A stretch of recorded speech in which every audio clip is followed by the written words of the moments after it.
step in the right direction. Hey everybody, welcome back to Gen Z Reviews episode 62. We are here to talk about Children of Men from 2006.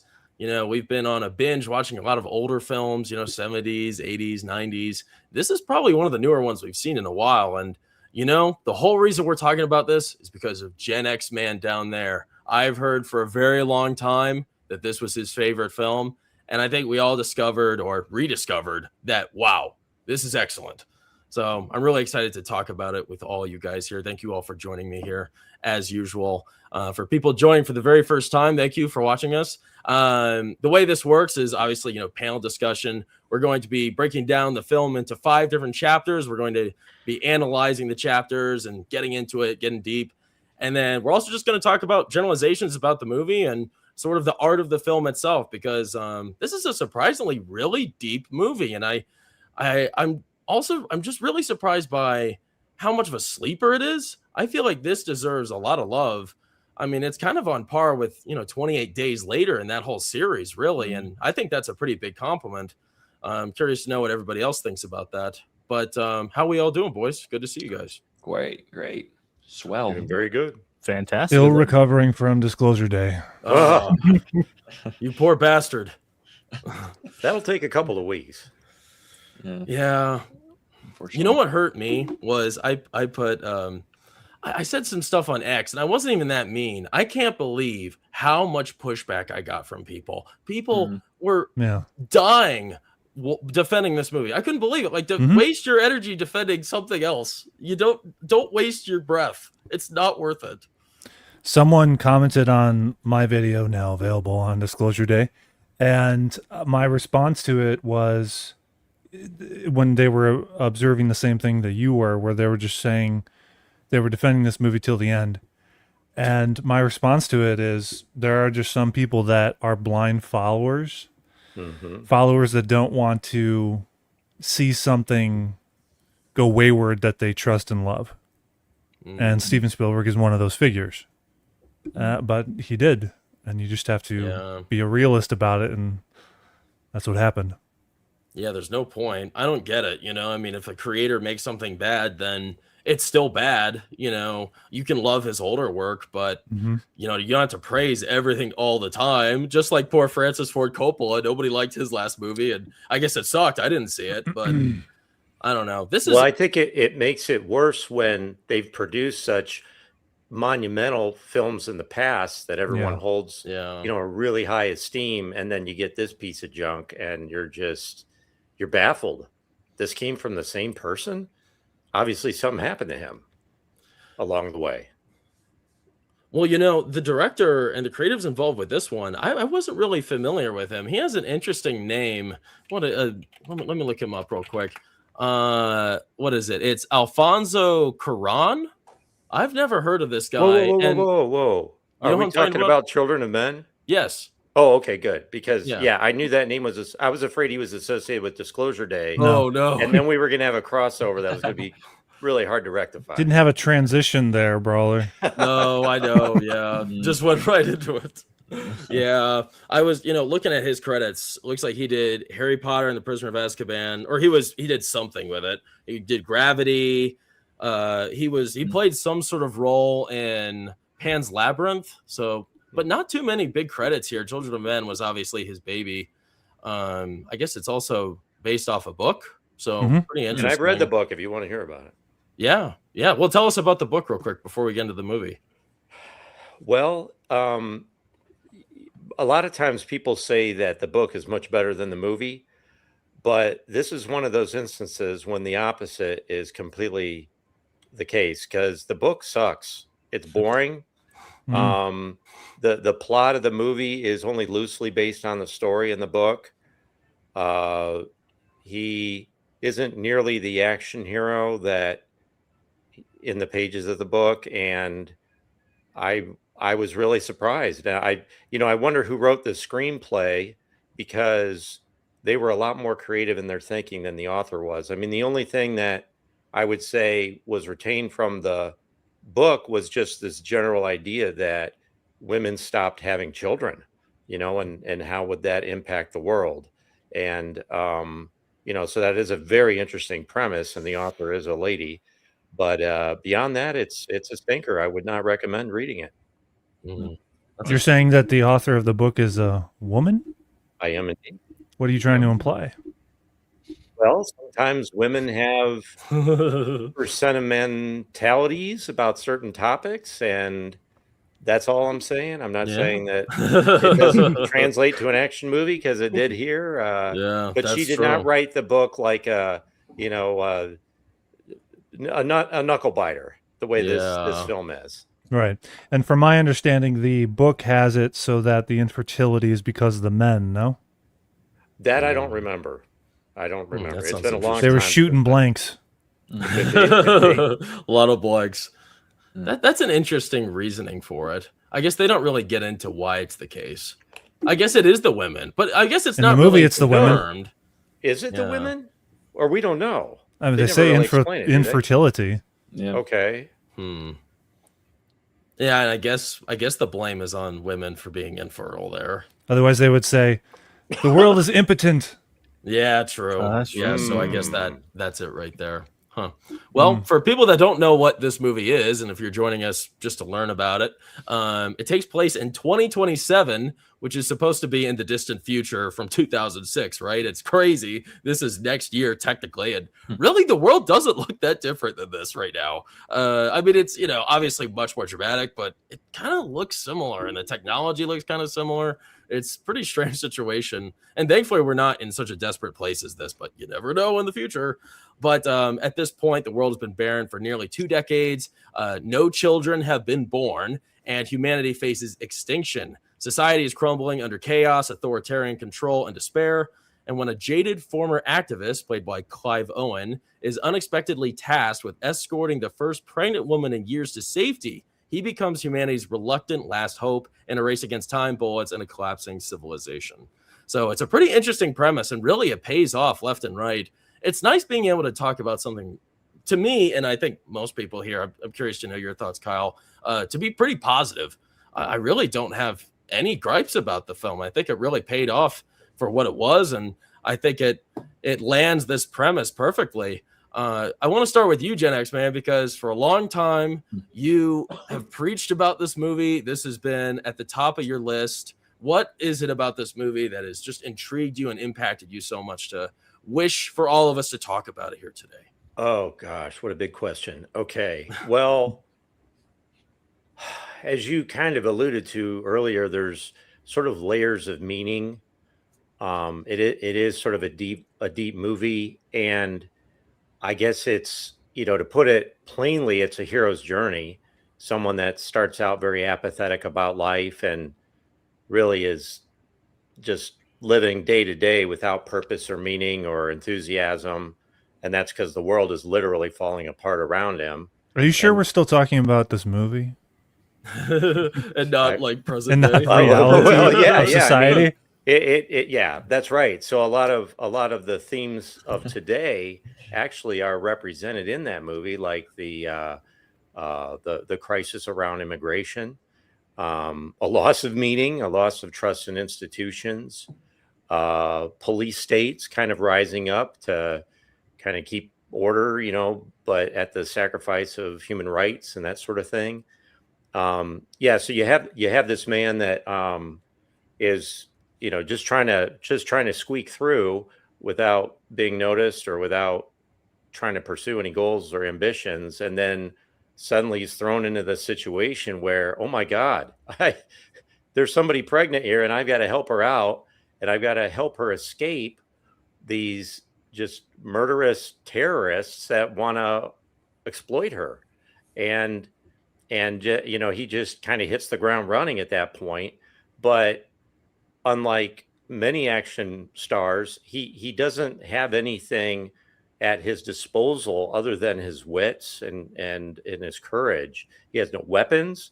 He has no shoes. He doesn't even really have a plan. He's just kind of taking it one scene at a time. And I guess I like that heroism that he demonstrates. That just, it's almost like the world's burning, but he is this sort of ray of hope in all of that, as well as the unborn baby, and it just, I don't know, I just always felt like in my inner life, I always sort of felt like a lot of things happening around me or even inside of me that were chaotic. Through it all, I find things to hope in, and that sort of carries me through all of it. Mm. Hey, there Wow. we go. That sounds good.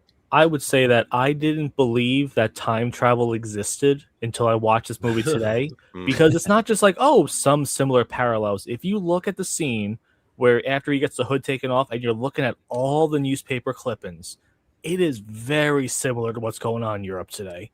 Well, what did you see? Because I was paying attention to the scene. I know there are news clippings on this small little hut at a train station that they're interrogating him in. So what did you see in the newspaper Well, it talks clippings? about racist government policies and Islamic immigration. It's just like a bunch of just... Especially with the quick UK, headlines. right? Like all this is Yeah, UK. dude. This shit is headlines. happening This right is now. Yeah. happening That's why I was watching it this morning. I'm like, it says 2027. This is when this happens. Like, you watch Terminator, and we're kind of in canon of where that year takes place with the first one. We're not anywhere close to Skynet taking over and a bunch of T-1000s shooting me up as I'm on the toilet. It's like, this is happening now. And I think there is something crazy. Was this in the book, this exact things as well? Gen X-Men? Oh, he's muted. He's probably taking a dump or something. But yeah. If he was here, I bet When you he'd gotta say- go, you gotta go. I was called to another purpose. I was gonna say in the book, in did the it say the book- same stuff? Is like, how accurate to the book is this movie? With the Well, yeah, as I remember, and I'll say it has been some years, but he was a member of the government, what have you, and I believe he was part of like a panel or committee of people that were trying to figure out how to handle this situation that the world found itself in, but the means by which they maintained control weren't nearly as draconian as what you saw in the movie. But I think what you saw in the movie is probably more like the way things really would go under similar circumstances. Yeah, cool. I like that you had the knowledge of the book. That's great. I didn't know you read the book. Yeah. Huh. Cool. Yeah, don't bother though. I didn't know it was a book until today. Yeah. What are your thoughts about this, Kyle? Was this your first time watching it? You've seen it before? Yeah, I saw it not in the theater, but when it came out on DVD circa 2008. And just saying that year is kind of surreal, actually, because of how long ago that was. So I had it on Blu-ray eventually.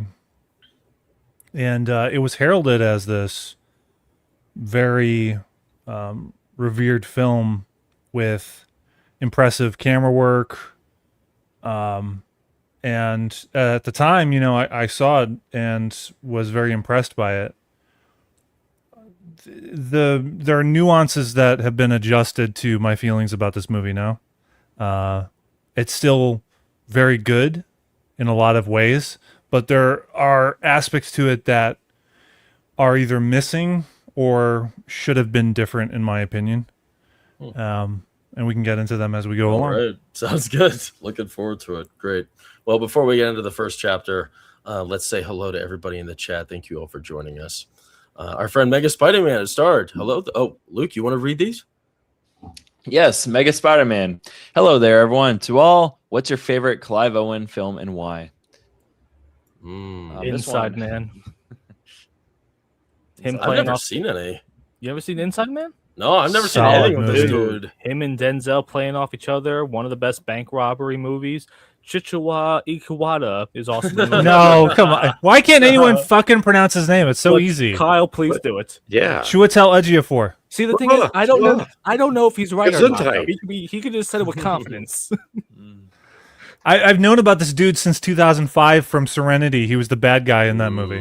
He was awesome. I remember that too. Thank you. He's Yeah. had a great career. I just don't know his name. A bunch of people in the chat will know about him too. They know Does he have a Serenity. nickname like Chit or something? So, everybody around him. That's a good idea. We could call him that. I thought he was great. I think my my like approval of him was in Life of Chuck. I loved him in Life of Chuck in a small role he played there. I thought he was pretty good in Doctor Strange. I thought he did a great job in the back rooms. So it was great seeing him in here. He does. Yeah. The movie is a different story, though. Yeah, the movie not perfect, but yeah, he was great. Thanks, thanks, Megan. We appreciate you. Script does it. You know, you can be an amazing actor. You know, like you said, Emily Blunt. You know, it's not her fault. She's a great actor. I mean, yeah, you can only do so good. Poor lady. All right, Luke. All right. Hey, Vex. So criminally underappreciated. Absolutely. Yes. Hi, Vex. Good to see you, Vex. Thanks for joining us. Kyle and I were talking about the Mummy in the future. The next Mummy. We'd love to have you back. Is that a new one? No. I said I wouldn't do it without you, Vex. Oh, for Mummy Returns. You have to be there. Oh, Proctophile's here. What's up, buddy? Good evening, boys. How are we all doing tonight? We're doing good. Doing good. We're all live. We're all pretty pleased with the movie we watched. No complaints there. Oh, Megan's here. Megan the Texan. Megan. She's donning an American flag in her background. That's nice. That's a new Texas flag. Detail. Oh, Texas. Oh. But it's close enough you can't tell. Yeah, anyway. close enough. Close enough, yeah. I see red, white, and blue. Good to see you, Megan. Thanks for joining us. Proctophile, I feel your pain, Brawler. It's amazing how much pushback you get over a difference of opinion. That's for sure. I think it's funny. Like people getting butthurt about Disclosure Day. No, I don't think so. There's no offense I take at that. Y'all are tripping balls. Oh, I mean, it's nice that I'm not getting a lot or as much of hate as I have in my previous videos. Like the one that I did just unbelievably for Obsession. I liked the movie. I gave it props, yet it was disliked about 50% of downvotes. Yeah. So half of the audience that watched that. Wow. And it turns out that half the demographics watching that were women. Majority of them were actually women. And Sin pointed out that it's likely that because they heard me say how Nikki in that movie is a tease, and I critiqued her behavior as well. Also with Barron's. Yeah.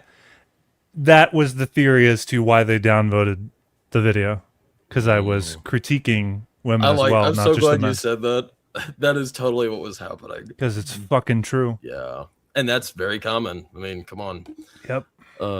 Vex is like, she says 2008 is almost 20 years ago. Like, bruh, that is crazy.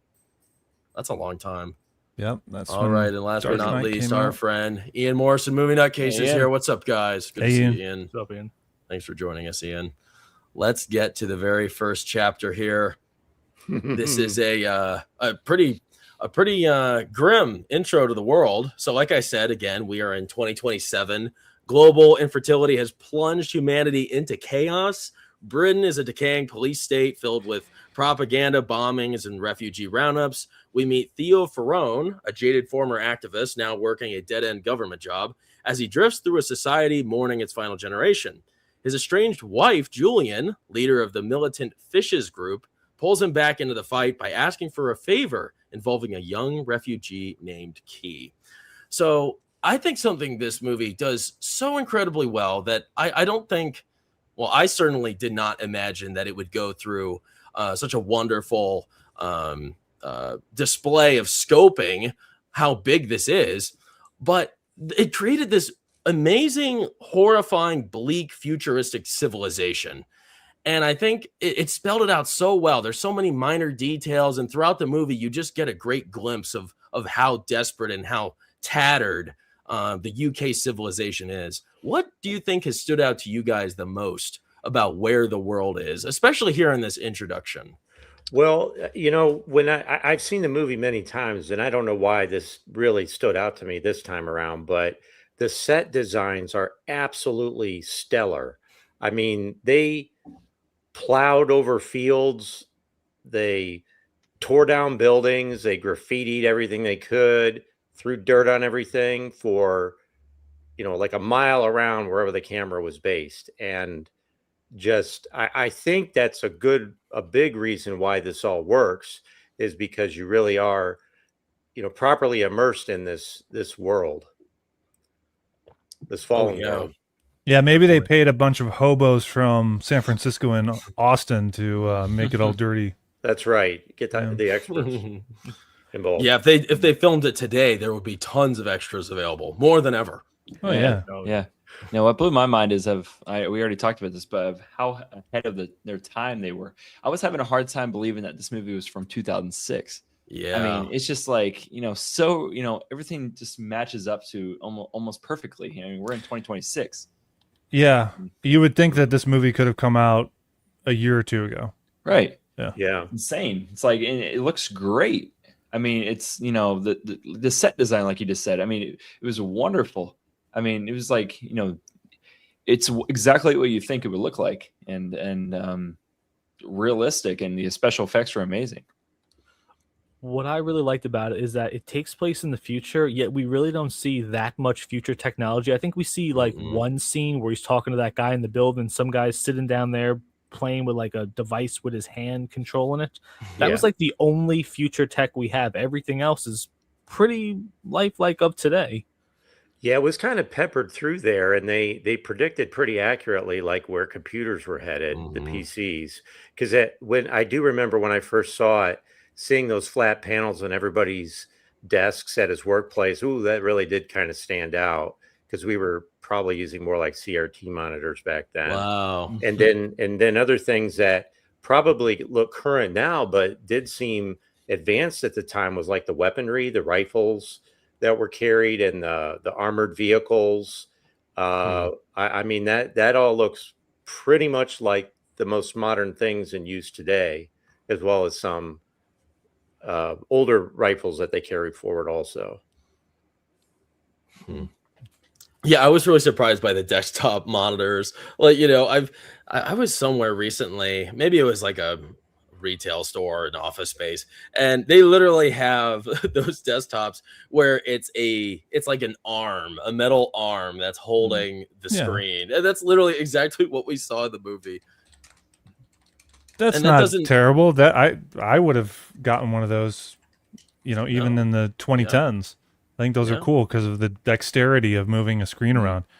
I'd want one right now, and you could do that with an iPad essentially. You can get an arm for that. So it's the same concept, I was also kind of surprised, and I guess it kind of makes sense when you think of the situation here. I mean, this is 18 years in of the world that's just totally lost its mind, right? I believe that the UK is the only country that is actually that still has like a working government. Yeah, that's kind of far-fetched, isn't it? Yeah, it is a little far-fetched. You see a screen which hits home to us, the audience, that I think it's a news program that really wouldn't do it in this way, where they just flash in big text, Sydney, New York City, bam, bam, bam, major cities of the world have fallen, It's a quick, succinct visual cue to show us that all these major cities don't function anymore, or maybe they just look like Los Angeles right now. So that's happening. And the reason why the world is flocking to the UK is because of its semi-functionality. We have a different context in terms of reality of today, because governments today are literally committing suicide by inviting too many these immigrants to their country, and refugees, which is a term in this movie. They call them Fugees. Yeah. Why not just say the whole word? This is like you're cutting it. You're barely cutting it in half. So yeah, that's an aspect that I saw sprinkled throughout, which I thought, well, what is this movie's stance on that? And I think it's like it seems like it's pro-immigration, obviously, because they make it look out to look pretty bad what they're doing. Yeah, but at the end of the day, when you German think about speakers, for instance, that stood out to me because I used to take German in school, and I heard a number of German speakers. So you would think of them as sort of neighbors, right? Members of the European Union should be treated with more respect, but obviously they weren't. Well, let's not forget that Julian, played by Julianne Moore, who is the ex-wife of Clive Owen. Yeah, I just couldn't remember the actor's name. Good actor, by the way. You know, he had a really good run in the early 2000s. He almost was James Bond. Actually, he was consideration for yeah. So his ex-wife is actually the leader of this uprising resistance group that is pro-immigration. So she's trying to influence some reform using Key as a symbol of hope because she herself is also an immigrant. But you take it from there, Brawler, because I'm kind of like going into the plot of what happens. But we got to look at how it starts off in terms of the leadership from Julianne Moore. Julian is she wants a peaceful resistance. Yeah. But that changes. Well, yeah, that certainly does when she leaves the Certainly not picture. peaceful at all. No. I'm glad you brought that up because we'll talk about the motives a little later. I think like thinking of like just broadly what's going on in the UK in this film, I feel like their immigration policy, like obviously they are totally inhumane about it, which is awful. I mean, just like the picture I just showed, you see just how far they've lost their minds because they have all this so publicly, you know, and it's humiliating, right? It's a humiliating ritual. I mean, they're treating them like animals. And later on, when we see more of the back end of it, these people, you know, they go through this kind of cattle prodding station almost. And it's a pretty tough pill to swallow seeing all these people treated that way. Well, so, if there's any parallel to current day events where immigrants are murdering citizens of a country, I wouldn't blame a country for getting smart in the head by doing this. I was going to say the exact point, though, because we're just seeing, okay, hey, people in cages, this really sucks. Yeah, but what led to that? How bad? I mean, look, this place is a dump. This entire place looks like it was bombed every single day of the week. So clearly things have been escalating a lot. Now the government's only option at this point is, nope, get rid of everyone. Nope, sorry, get in the cage, shipping you off, and that's it. But at least they're not, you know, gunning them down in the streets like this right now. They're at least putting them in. It looks like they're going to ship them off somewhere. They're not just, okay, well, get in the showers. We don't see any police officers or government officials shooting people like they're, you know, Nazis against the Jews. Yes. It's not that.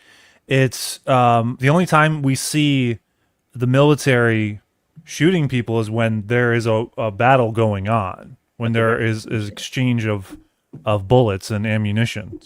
Well, later on, you know, when we get to the point where, you know, I don't know if they're supposed to be offenders or if they're like refugees that are being processed, but, you know, what's her face, Miriam, we kind of suspect that she dies, and you see all those bodies there through that processing. The midwife? Refugee processing. Yeah, the midwife. Yeah. What indication do you get that she died? Because she you see dead bodies in that row as the bus is driving. You see some dead people laying there. Yeah, they yank her off the bus, and then we never see her again. And they put a bag over her head, too. Yeah. I don't think it ended well for her. I think not. Or maybe, I'm not convinced about that. She could have just explained who she is. I mean, she is a citizen, so. Right. Maybe there have been a chance they do have IDs, so. Well, although she would have been marked as one of those terrorists responsible for killing the police, so we might send her back to the gulag there. Damn, we could have had a whole movie just about that. Yeah. I thought her character was annoying, but okay. Yeah, you are correct. Wait, the lady plays Trunchbull in Matilda? Are we talking about her? The midwife. Yeah. Yeah. She was awful. With her skinny short dreads. Yeah. No, she acted like an exposition dump for a few things. She was really only there to explain the situation to Theo and some past events that she recalled. Other than that, she didn't contribute or fix anything when it came to Key with her, pregnancy. Like, what the hell did she do? Give me an example, aside from telling her to breathe. Yeah, okay, Theo does that eventually too. Not that really difficult. So I guess she was just a trusting voice, a trusting friend that stuck around. And I think she was also sort of an example of, the Fish's rebellion not fully being, consistent of monsters or people with evil motives, because she had, positive fruitful motives. She didn't want her to be used as a tool like everybody else did. So, like, she's the only other example, other than Julian, because I don't think she wanted that either.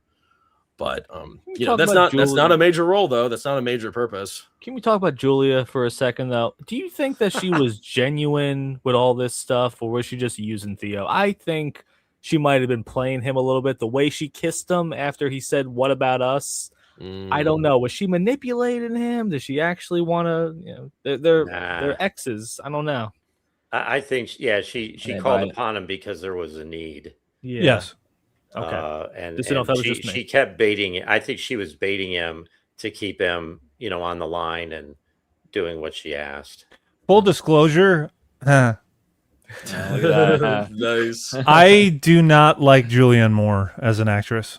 There's rare exception. I'd have to think about it of a movie she was in that she did. Okay, I got one. The alien one. She's still The Forgotten. Yes. Which is actually like, if you want a Disclosure Day-esque movie, that's so much better than Disclosure Day. We can give a few examples, but The Forgotten is one of them. That's a good one. She's in that. Still have some qualms with her, but she's better. Majority of the way, and this role included in Children of Men, she gives this air of bitchiness, and I don't like it. It's this condescending tonality that she brings. I just don't like it. And she, especially it's in the lines too that she gives after she is not quite getting what she wants on the train platform, the abandoned train platform, and they're taking away Theo because he says, "I can't help you." She's taunting him as the camera pulls further and further away, handheld, as you hear that ringing in your ears, blah blah blah blah blah, because he had just experienced nearby a bomb go off after he came out of a coffee shop, and she taunts Theo about the ringing in his ears, the tinnitus. Yeah, it's pretty pretentious. Like, what the fuck is the matter with her? Like, she's a bitch. Some ladies, I tell you what. I think she had she has a lot of power and a lot of people, she's responsible for a lot of people. So, she has a larger ego and she has a big grand purpose, and she sees that he doesn't really have a purpose, so she kind of weighs that over him a little bit. I just wish that I think you could have done this role better, where maybe there was earlier on in the movie a way that she tried to get in contact with him personally in a softer way, but it didn't work. Maybe he ignored it, right? And then you could have in the scene when he does get kidnapped, right?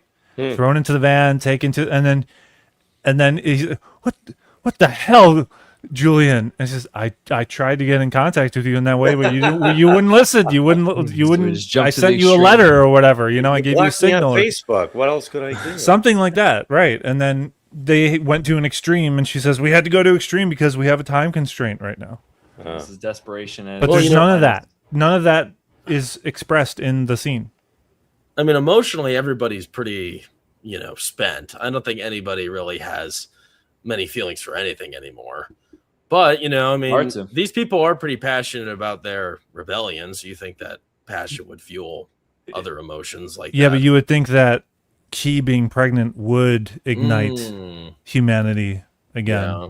And and I think that's why he said go public with it. When he was in the Fish's headquarters, that house, he said go public because it would give the world a reason to get on back on track. What is the Fish's plan? This group, how are they planning to announce Key? What are they're going to hold up the baby, in some square during a battle? What the hell are they? Are they going to try to pull off a Lion King moment?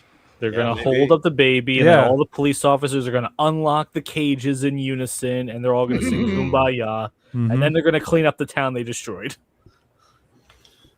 I think they can. No one's illegal on stolen land. I mean, it would be a huge inspirational tool, like they say, right? Absolutely. It absolutely would, and Kyle was right, though. But the problem is that this movie doesn't really explore how they're going to do things. Like, hey, we're a revolutionary group. It's like, but what's your end We goal never really here? got to that point, though. We didn't didn't do. Well, there was a lot of other things going on. You know, I mean, it was abrupted. It's that a thought more was kinetic.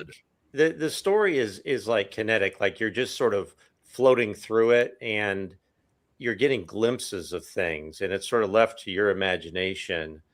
Like, what are these people really about? What are their goals? What are they trying to accomplish? It's told from the perspective of Theo, Clive Owen's character, and you really kind of don't, aside from when we see Michael Caine with his wife before he does what he does, we are with Clive Owen through the entire movie. Like, think of a scene that he's not in. That's the only one, really. Yeah, and he's awesome.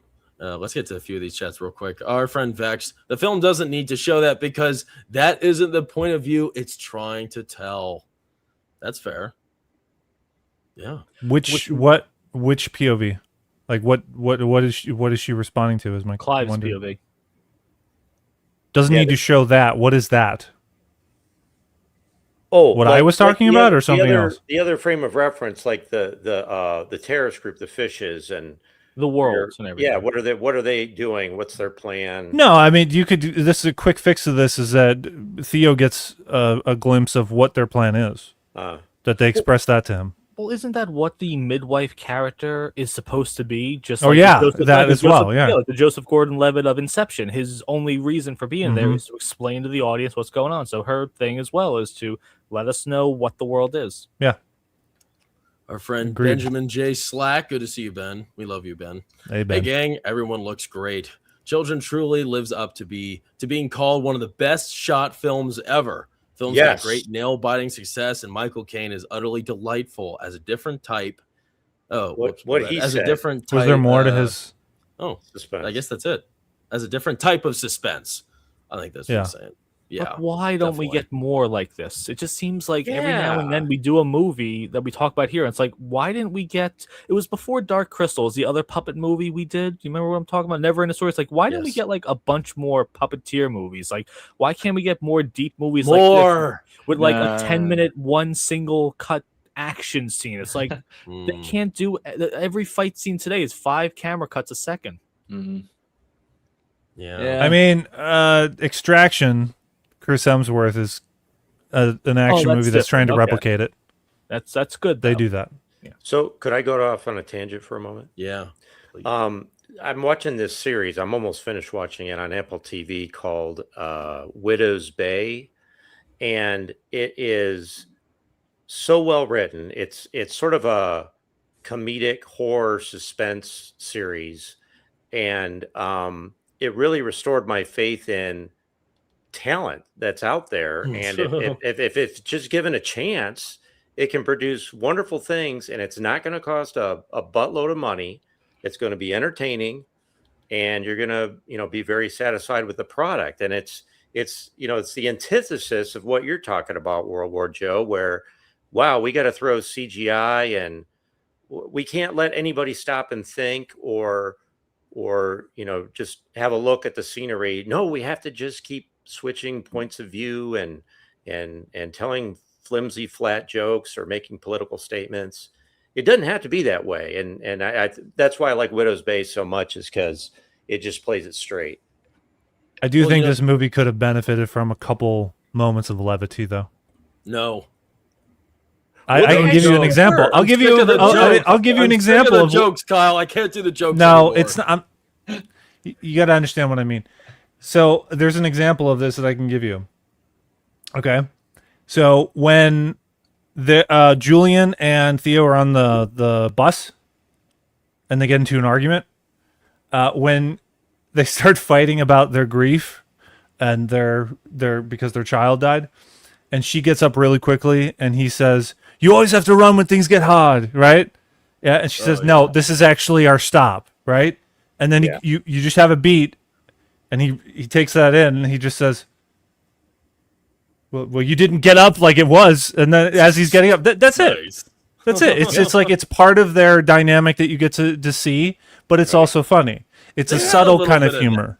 They didn't. We got the ping pong ball scene. Yeah, that was stupid. When he was being taken back in their van. Yeah, and that guy was telling him we're going to watch it all times. He goes, "Your breath stinks." No, it doesn't. Yes, it Every does. everyone probably stinks in this place. First of all, it's Europe, and second of all, it's gross.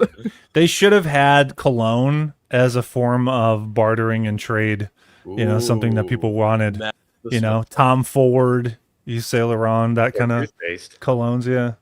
Wait, so real quick before I think we'll move to the second chapter here. Why do you think the world fell apart like it did because of this revelation? The fact that infertility, why was that such a strong disaster to cause the world to self-destruct like this? Well, it's 19 years in the making. So it happened over time, really. But it's almost like, you know, it's a catastrophe. It's almost like an apocalypse. I mean, there'll be, you know, once, you know, everyone's gone. That's everyone's fear. And I had a hard time picking up like what the state was around the rest of the world. I didn't really pick up on that. Well, yeah, they weren't talking about it. That's why. And like Yeah, I Kyle know. said, you know, it was just a brief Right. mention. So, You know, I probably go ahead, Luke. Finish your. oh no, that's pretty much it. I mean, it's just Well, you know, it's a catastrophe. I think the first time I saw this, I probably didn't appreciate how that absence, of new babies, new life would impact everybody. But like Luke is saying, it unfolds over time, and it's just people are realizing nothing we're doing makes any difference because we're all just going to die off. So you've lost any hope of future for humanity. A lot of times, like if you're going to work and you don't like your job, well, I got to pay the bills because I got to feed my family, So you always have that sort of built-in drive to keep going. But if there's nobody going to be left at some point, then I think it's just a collapse of meaning, just quite literally. Mhm. And I think that's why we see so many parallels today, because there has been a collapse of meaning or a collapse of a common vision for what the world is supposed to look like. And that's why we're fragmenting so much. I would question in this universe of the movie takes place of how long it would take society to fully say, okay, there's a problem, because look how many times things happen from years ago, 2020, where it's like, oh well, people said one thing, people said other thing, we don't know the truth. So I'm wondering, like it said 19-year fertility collapse, and I wonder how long in that 19-year span was it okay, this is actually a thing. It's not a conspiracy theory. It's not just, exactly. It's not just, oh, hey, we're trying. It's not working out to have kids. I want to know, like, when the world realized, okay, this is a global thing. Mm-hmm. I'm sure there were a lot of guys trying on young women. Yeah. Oh yeah. You got experiments. I'll be the exception. I can be the exception. I'll knock you up.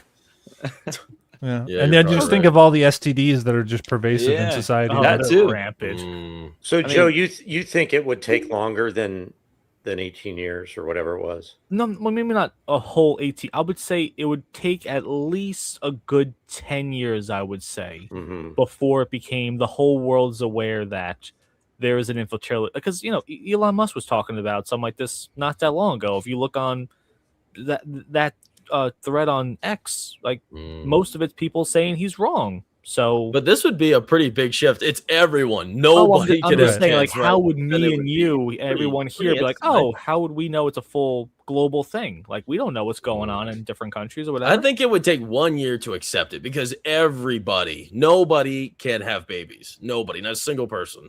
So there's so many examples in people's lives. You think a few years? Yeah.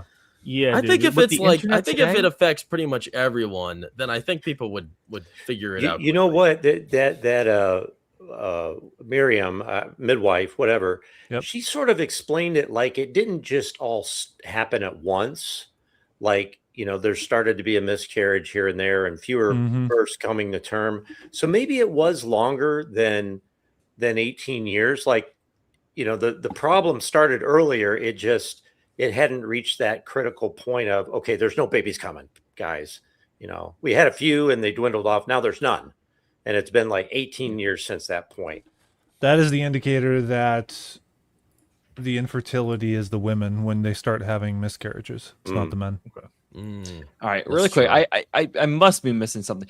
do they explain why or how this infertility? No. Nope. No, but I have a theory. Good. What's your Or theory? is it? Okay, so when they're in that scene nearing the transition into the third act, the midwife talks about those moments of she experienced these women that were coming in and experiencing miscarriages, and until eventually her date sheet for patients eventually became blank. Around there is mentioned why Dylan, the son of Theo and Julian, died. He died during a pandemic. Right. Yeah, I caught that too. Okay, which is another weird thing. It is. Not just 2020, because so this movie was shot in 2005, came out in 2006. A few years later, we would have the H1N1 2009 pandemic, which not a lot of people remember. I forgot Okay. that even existed. Yeah. Yeah. And I mentioned it during the 2020 shutdowns. I said, where was all the panic in 2009? And everyone told me to shut the fuck up. So anyway, Put your mask on and be quiet. yeah, exactly, which I, told them to go fuck themselves. So, Yeah. for that instance of why did people become infertile, why did women, is because of that pandemic, and my theory is vaccinations. And possibly, maybe not just vaccinations, but also genetically modified flu. It had to be something airborne because not every woman is going to be taking that. Every Right. woman So on the that's planet, why I modify it so it's not just a vaccine. Right. It's affecting Yeah. everybody. True. That's It'd be fair. something like with The Walking Dead, where everyone has something in them, and who knows if a government source has been putting stuff in the water for this whole time. Who knows? Right. And you notice how there are not any children in this movie. So it makes me think that this pandemic that happened, maybe it killed off a bunch of kids as well. So it was the opposite of what happened during COVID, where older Right. people were vulnerable, but children weren't, even though they mandated a bunch of bullshit and had them put on masks and scarred them psychologically. So in this movie, in this narrative, it would be that this disease would kill children off, right? Because that's what happened to Dylan. And in addition to that, it also made the women infertile. So there was some thing or entity, agency or what have you. Maybe it was Fauci himself. He was in the story. Maybe it wouldn't surprise me Yeah. because that guy had been around for decades, all the way back into the 80s when it came to AIDS with Dallas Buyers Club. I think Exactly. it's Yeah, in that exactly. Right. Yeah. So, yeah, that would have been the movie. This movie would have gotten an A+ if there was just a mention of Fauci, right? So, that's my theory. That's the only thing that explains it scientifically. That there was a man-made genetically modified disease that they put out into the world that made women infertile. And eventually, what happened was with Key being the first person that had a resistance to it. And that's why she became pregnant. She became pregnant, right? Was she an immigrant? That's what they were saying.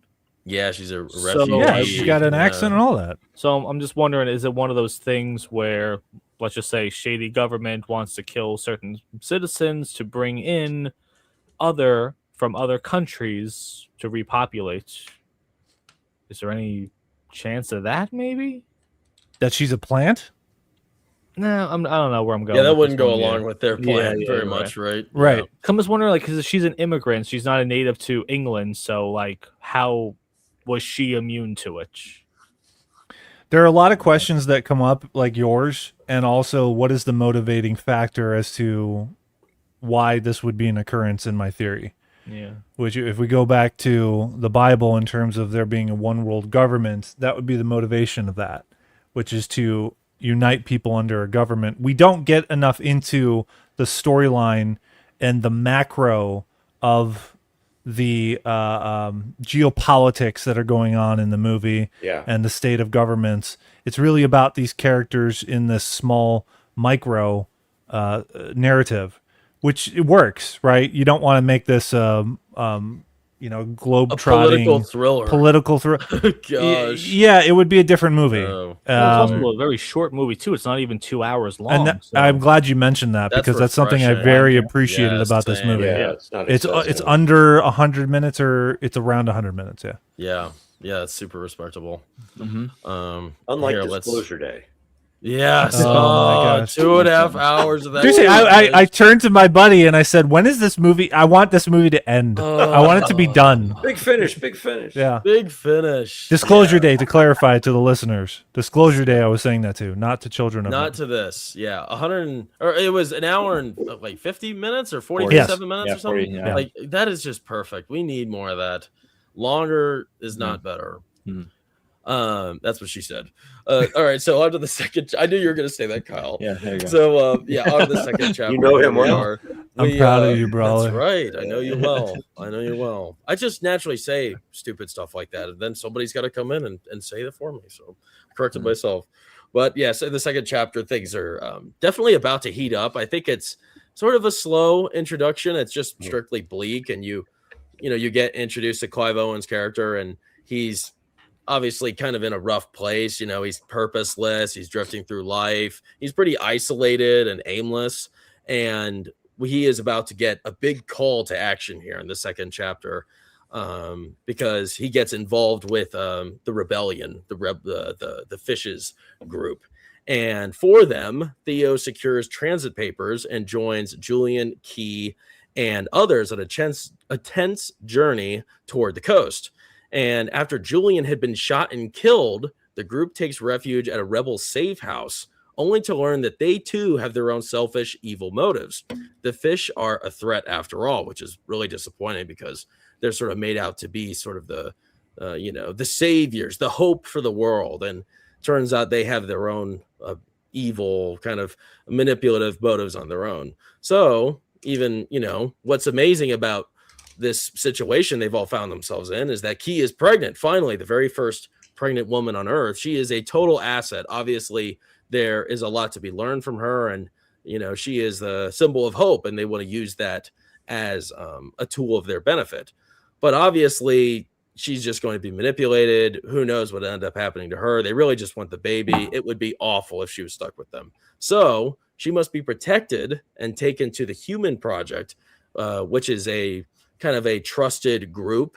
It's sort of like a fantasy, the Human Project. Nobody really believes that they are true, but maybe they are. There's like so many people, so many hoops and ladders you got to go through to get to them, but they're the real deal, and they are a well-meaning organization that strives to help people. So Allegedly, Yeah, there's an ambiguity as to whether or Yeah. not they're legitimate. Dude, I would not trust any organization that says we're the Yeah. human organization.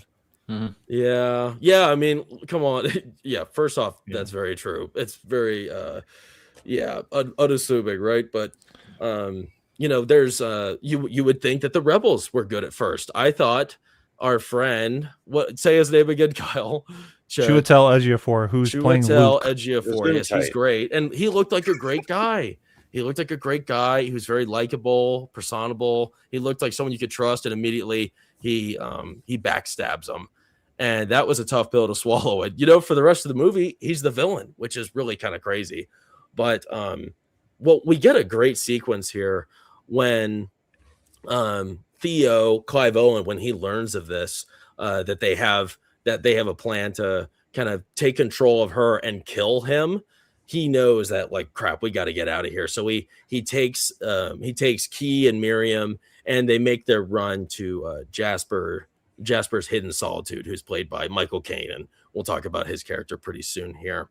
What do you think it was about this escape sequence that was so captivating? Because I think there's maybe 3 big scenes in this movie that really stick with you. And for me, this one really stood out. And I thought it was just so expertly played out.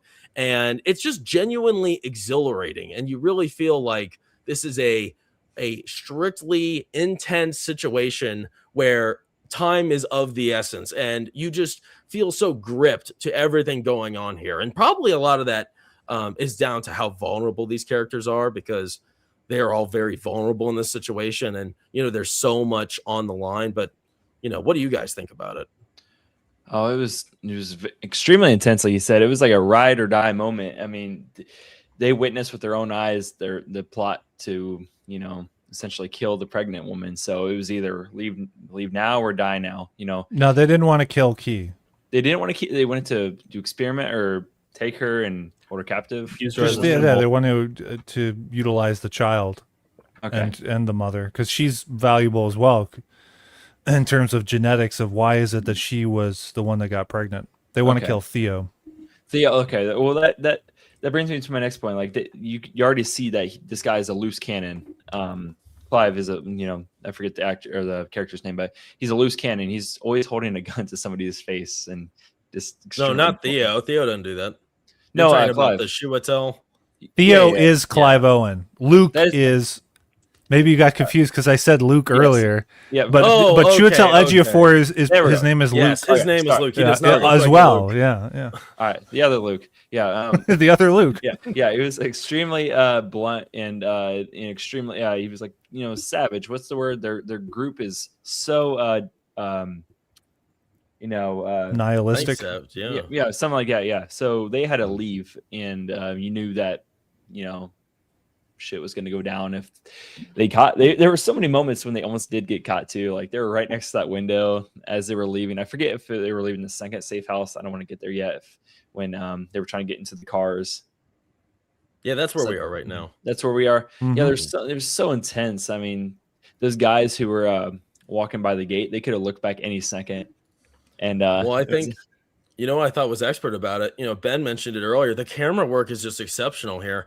I mean, it's really a work of art what they were able to do. Mm-hmm. And like these intense sequences, especially this the escape through the car, it's such a vulnerable, like real moment. The car is not working at all, and they've been spotted, and they roll the car down the hill. Clive Owen doesn't have any shoes on. You have a pregnant woman who's in pain, and the other bit of help is an older woman. I mean, come on, nobody is at their peak here. They're all hindered to some degree, and the car isn't working. And then you have 6 to 8 of these, full-grown soldiers racing after them, and they could care less about Theo's character, right? So, I mean, his life is on the line.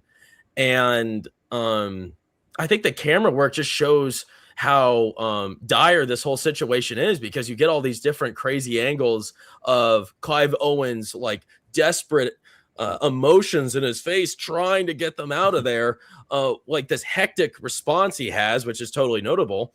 And in the very, in the background right behind him, because of the camera work, you see all those guys racing towards him, and all this just it's so synchronous, and it all just blends together so well. It plays like a poem, or like a inspiring rhythm.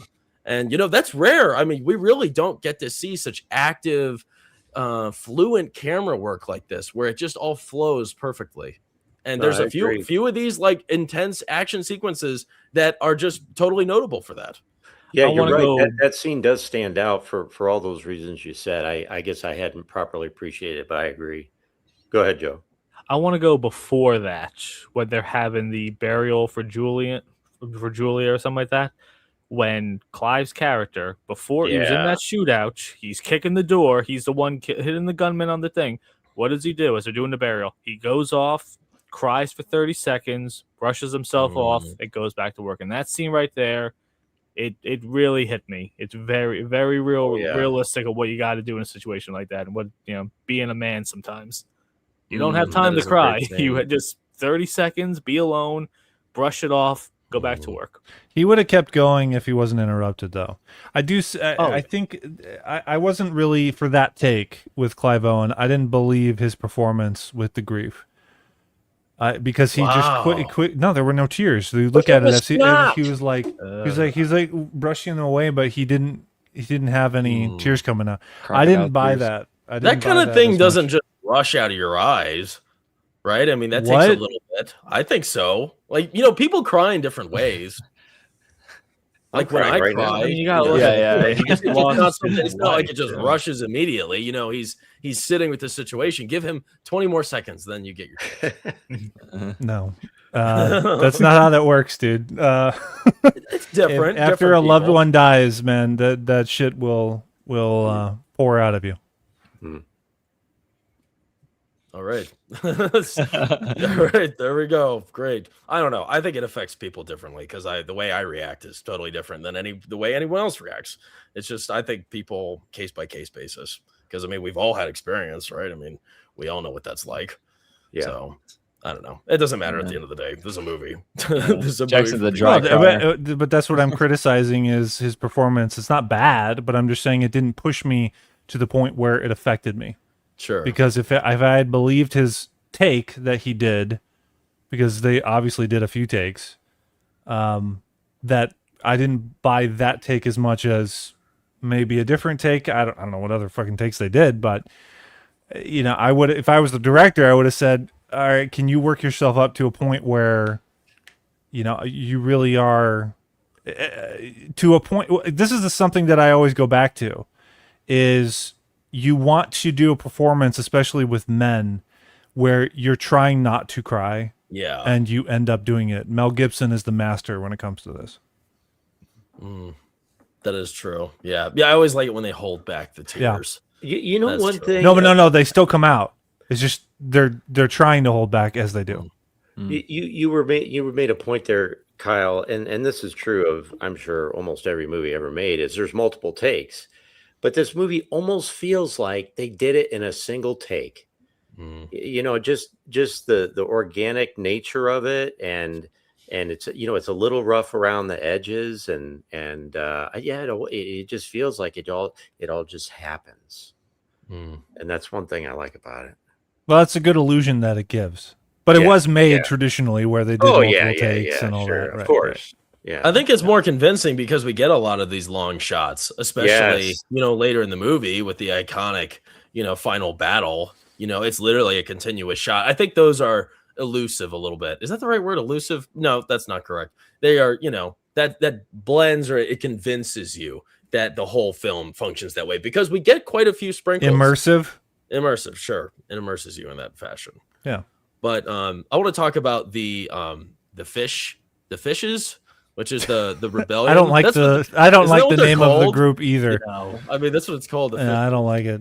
So I think it's such a perplexing group, you know, and obviously it's pretty big. You know, it's supposed to be bigger than just this group. This is from what I understand, this seems to be just like a branch of the rebellion, that there are other branches because they talk about the mirrors, the people who are, you know, there's like a layer, there's like several layers of people that you have to talk to in order to get a hold of the, you know, the larger group, which is the Human Project. So I imagine that might be referring to there being other groups involved in this rebellion, but nevertheless, I think they're pretty interesting. They kind of remind me of the rebels in Andor, just a little bit more grim, because, you know, they cut corners and they're not completely, you know, morally sound. You know, this is a rebellion after all. So what do you guys think these guys' motives are? You know, are they morally sound? Is this sort of, are they supposed to be the good guys here despite their moments where they make bad decisions? What are your thoughts on that? Well, everyone is the good guy in their own story. So, you know, if this was a story told from the government's point of view, they would be the good guys. If you're the rebels, they would be the good guys too. So there really are no, I guess, good guys in this, because it's just, what are you willing to sacrifice? What part of your soul are you willing to let die to achieve victory? And I think, I guess Theo and Key and the midwife are probably the only objectively good people in this. Everyone else is just good in their own sense, but still doing evil things. Well, you got the helper Mishka. Yeah. With her little dog. Well, yeah. I mean, there are people that step forward to help them at different times in our. Well, we'll call them good for, you know, because we don't get a lot of time spent with them. But like Marika, she seemed like a good person, and then the guy with the gun, guarding the two old people for some reason, he seemed like a decent fellow. I even want to believe when they were at that fish's house, that guy that he was talking with, the Polish guy, Oh yeah, he seemed like he might have something, a spark of goodness in there. But wasn't he French? Were they French? no, Which he guy? was Polish. That fellow's Polish. Oh, He okay. said he was. Okay, I'm thinking of something else then. But yeah, the fishes as a whole, now they're a dung heap. I mean, there's nothing good there. Quick question though, as I'm watching this in the background right now though, when Julia was killed at the fish's place, the news is saying that terrorist leader was killed.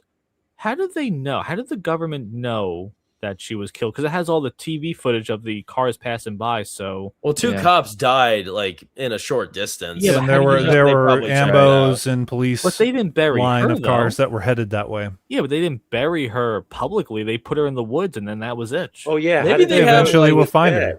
Maybe they have cams or something. Maybe they have like Could be. like those That's body a good cams. point, Or what Joe. if they How already did had a know? bounty on her?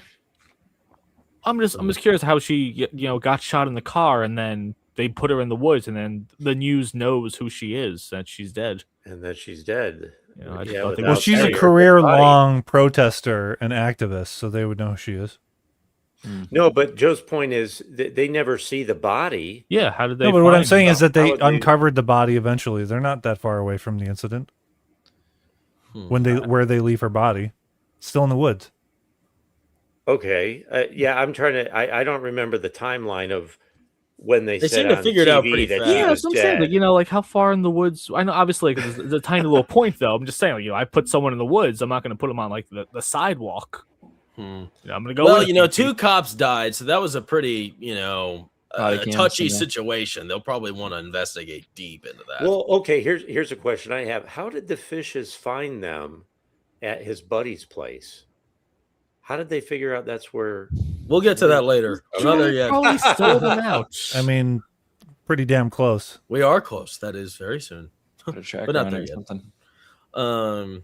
We got to give Michael Caine some props though for this. Oh yeah. I don't know if this was better than when he was in a Muppets Christmas Carol, but it's pretty close. It's I would close. say It's the Christmas almost Carol's there. better. Yeah. Yeah, that was a banger. I thought, I think something I kind of appreciate about this movie is it is very honest, and you can see why a lot of people kind of act the way they do. The whole reason why the government is so authoritarian and kind of not, I mean, they are evil, but I mean, a lot of their methods I think are kind of justified based on what's going on there, because they are the remnant, they are the last functioning society, and you have all these people that are trying to get in. They don't have any resources already. They can barely feed and shelter and give security to their own people, and then they have who knows how many millions of other people coming into the country.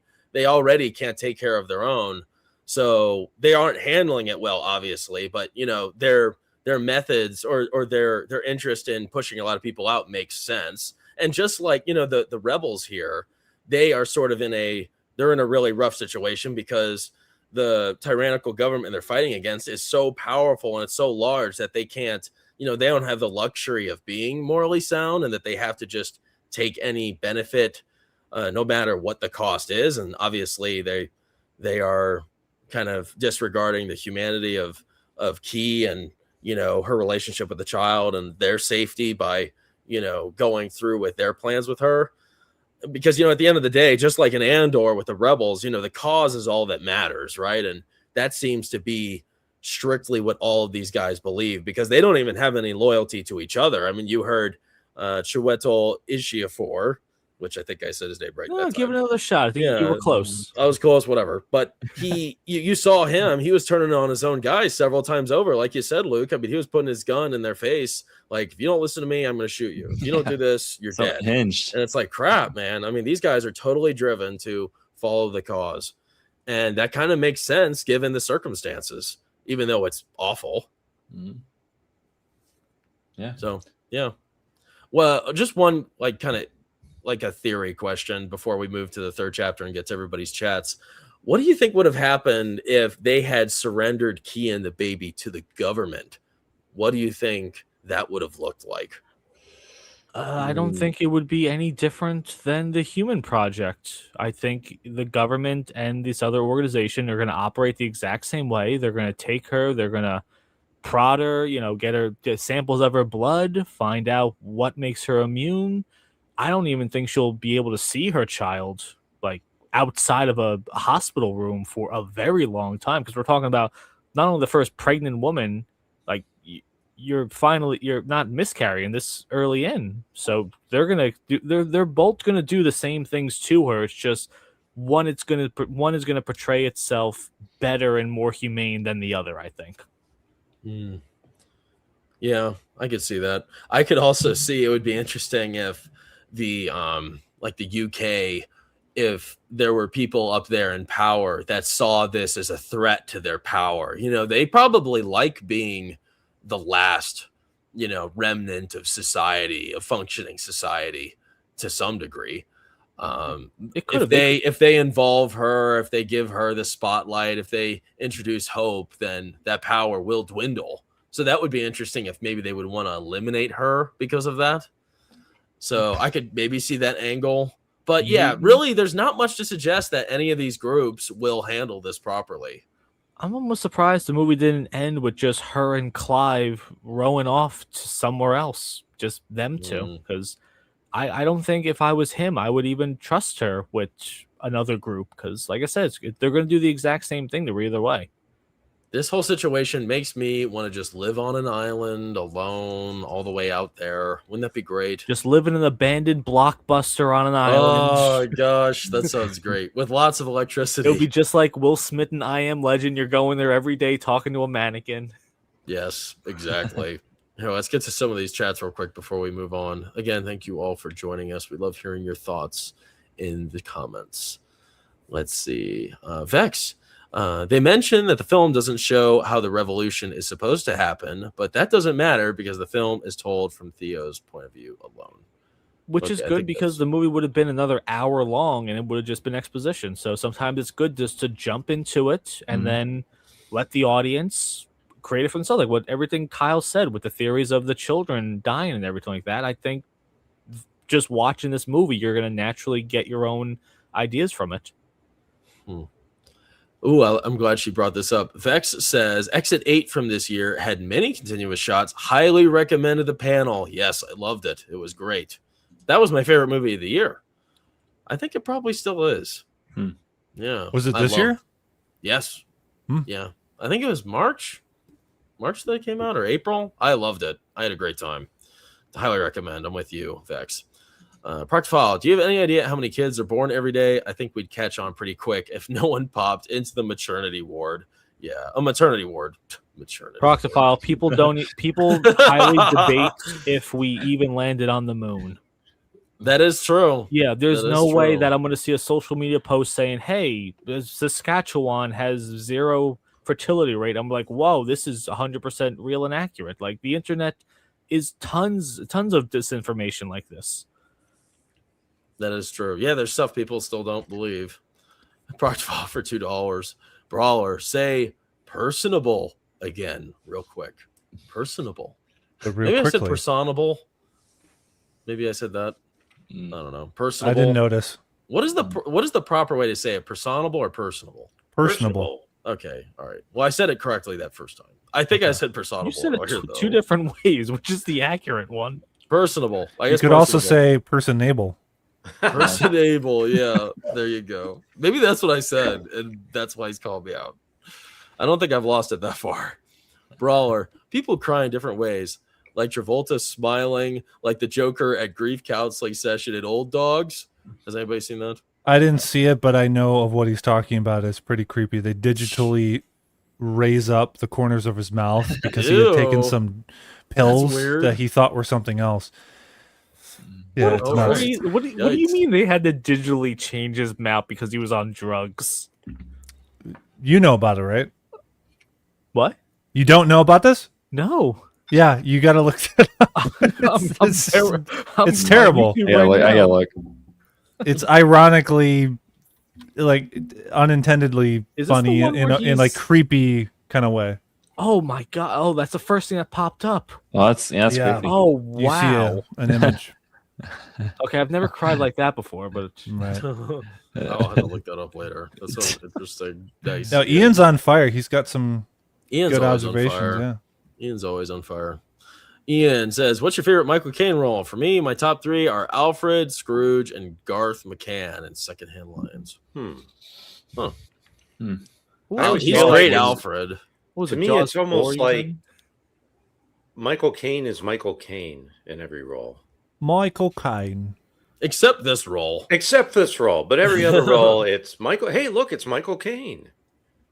It is kind of weird to picture in someone else in this role other than him. And I didn't like that he was saying, who wants to hire a 90-something-year-old these days? Like, Michael, any studio in the world would True. hire you. Yeah. All right. Yeah. That would have been great. All right. Well, let's go on to the next one. Megan, just thinking of this now, so many women would be so empowered to be super loose without the risk of pregnancy. She's That right. is true. Hmm. They'd be very empowered, Megan. Yeah. Riddled with STDs. Oh gosh. Yeah. Don't mention that. Oh gosh, that's tough. And so it would actually make virgins even more valuable in this society.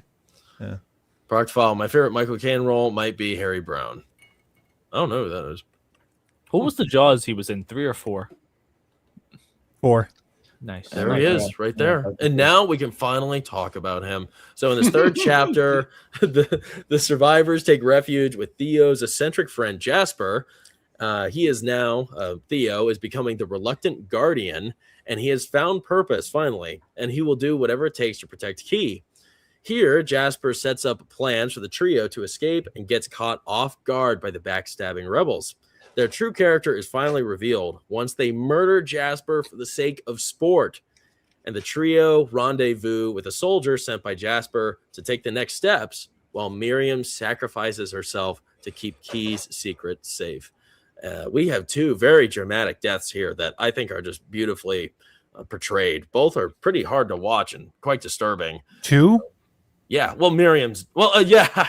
You know what? I think Miriam died, bro. I think. Well, she you died. think so? And if you I do think include she her, there are died. actually 3. No, the subtitle said there's a dead woman in the building. So you see what I mentioned Who's the other before, one? where so when we see in the one shot that Theo's not in is when he goes back in, Michael Caine goes back in and administers a drug that kills his wife. Oh, you think that's Because what he it is. knows Okay. Yeah. he knows that those people coming are going to kill him, and he has That's to right. facilitate to make sure that his wife is taken care of. I remember Because no one seeing else those is going to take care vials of on her, the floor. and we're going to have Okay. we would have a Gene Hackman situation going on. Wow, that makes sense. I was wondering when he died. I'm like, well, crap. Does that mean his wife's just going to sit there forever? No, right before they shot him, they said that there's no one inside except the dead woman. And a dog. Oh, And a Dead dog. dog, I okay. think. Man, that's Hope dog, sad. too. What I really Well- love about his house is that just like with the scene I mentioned where Clive wakes up in the he's got the hood over his head and everything is just told by news clippings. Like we go to Jasper's house and we get just like simple 10 seconds of let's just go around his house and look at some of his awards and stuff like that. There's Yeah. no on the nose not dialogue. It was just okay. Here's everything you need to know about this man. You're Right. good. Right. And to give props to Steven Spielberg, he's very known for doing this, the visual storytelling of these props or clippings or whatever. In Indiana Jones would be, artifacts, etc. This is an instance in which that kind of storytelling reminds me of Spielberg when he was great. Well, did he do any of that in Disclosure Day of just, telling the story without telling? Oh, in bad ways. Did you not see it, dude? No, not yet. Why Okay. would I? I've never heard of I don't give a spoilers. fuck about spoilers. I'm just going to give you. At one point, his girlfriend, the whistleblower's girlfriend, her mind is taken over by the bad guy, and he knows that the woman is a liability that could kill him because her mind can get taken over by the bad guy, Colin Firth. So he still brings her along to a motel, and she says, well, I don't trust myself. Go ahead and tie me up. Ties her hands up. Yes. But in the bed next to hers, he has a piece of paper that he's holding on to. He falls asleep, and Colin Firth occupies his girlfriend's mind, opens her eyes, and you can see that she's occupied by Colin Firth because the color of the eyes change. So another visual storytelling, visual cue for the audience to know when she's changed. And the whistleblower, he opens his hand and he has a piece of paper that has the fucking address on, of the motel, and just totally gives away their location. And then once again, because it's like a repeat, like 3 times, the covert agency comes and acquires them and gives a raid to their location. Wow. It's ridiculous. So there's an example of Steven Spielberg using the visual storytelling in a terrible way. You're exactly right. Well, yeah, you said it well, that it was very well done here. Just with his passing. I kind of wonder what was his role in this? What do you think the point of having his character in here was? Was he like the wise old mentor? Was he just the friend? Was he the safe space for Clive Owen's character? What role did he play in this? He seemed like he was an anchor in Theo's life. So Theo had the government job and lived in the city, but maybe his heart was more like Michael Caine's. Hey, I'm kind of a hippie, down with the government and traditional whatever. And so I think that was the guy that he wouldn't hung out with and got to be his real self.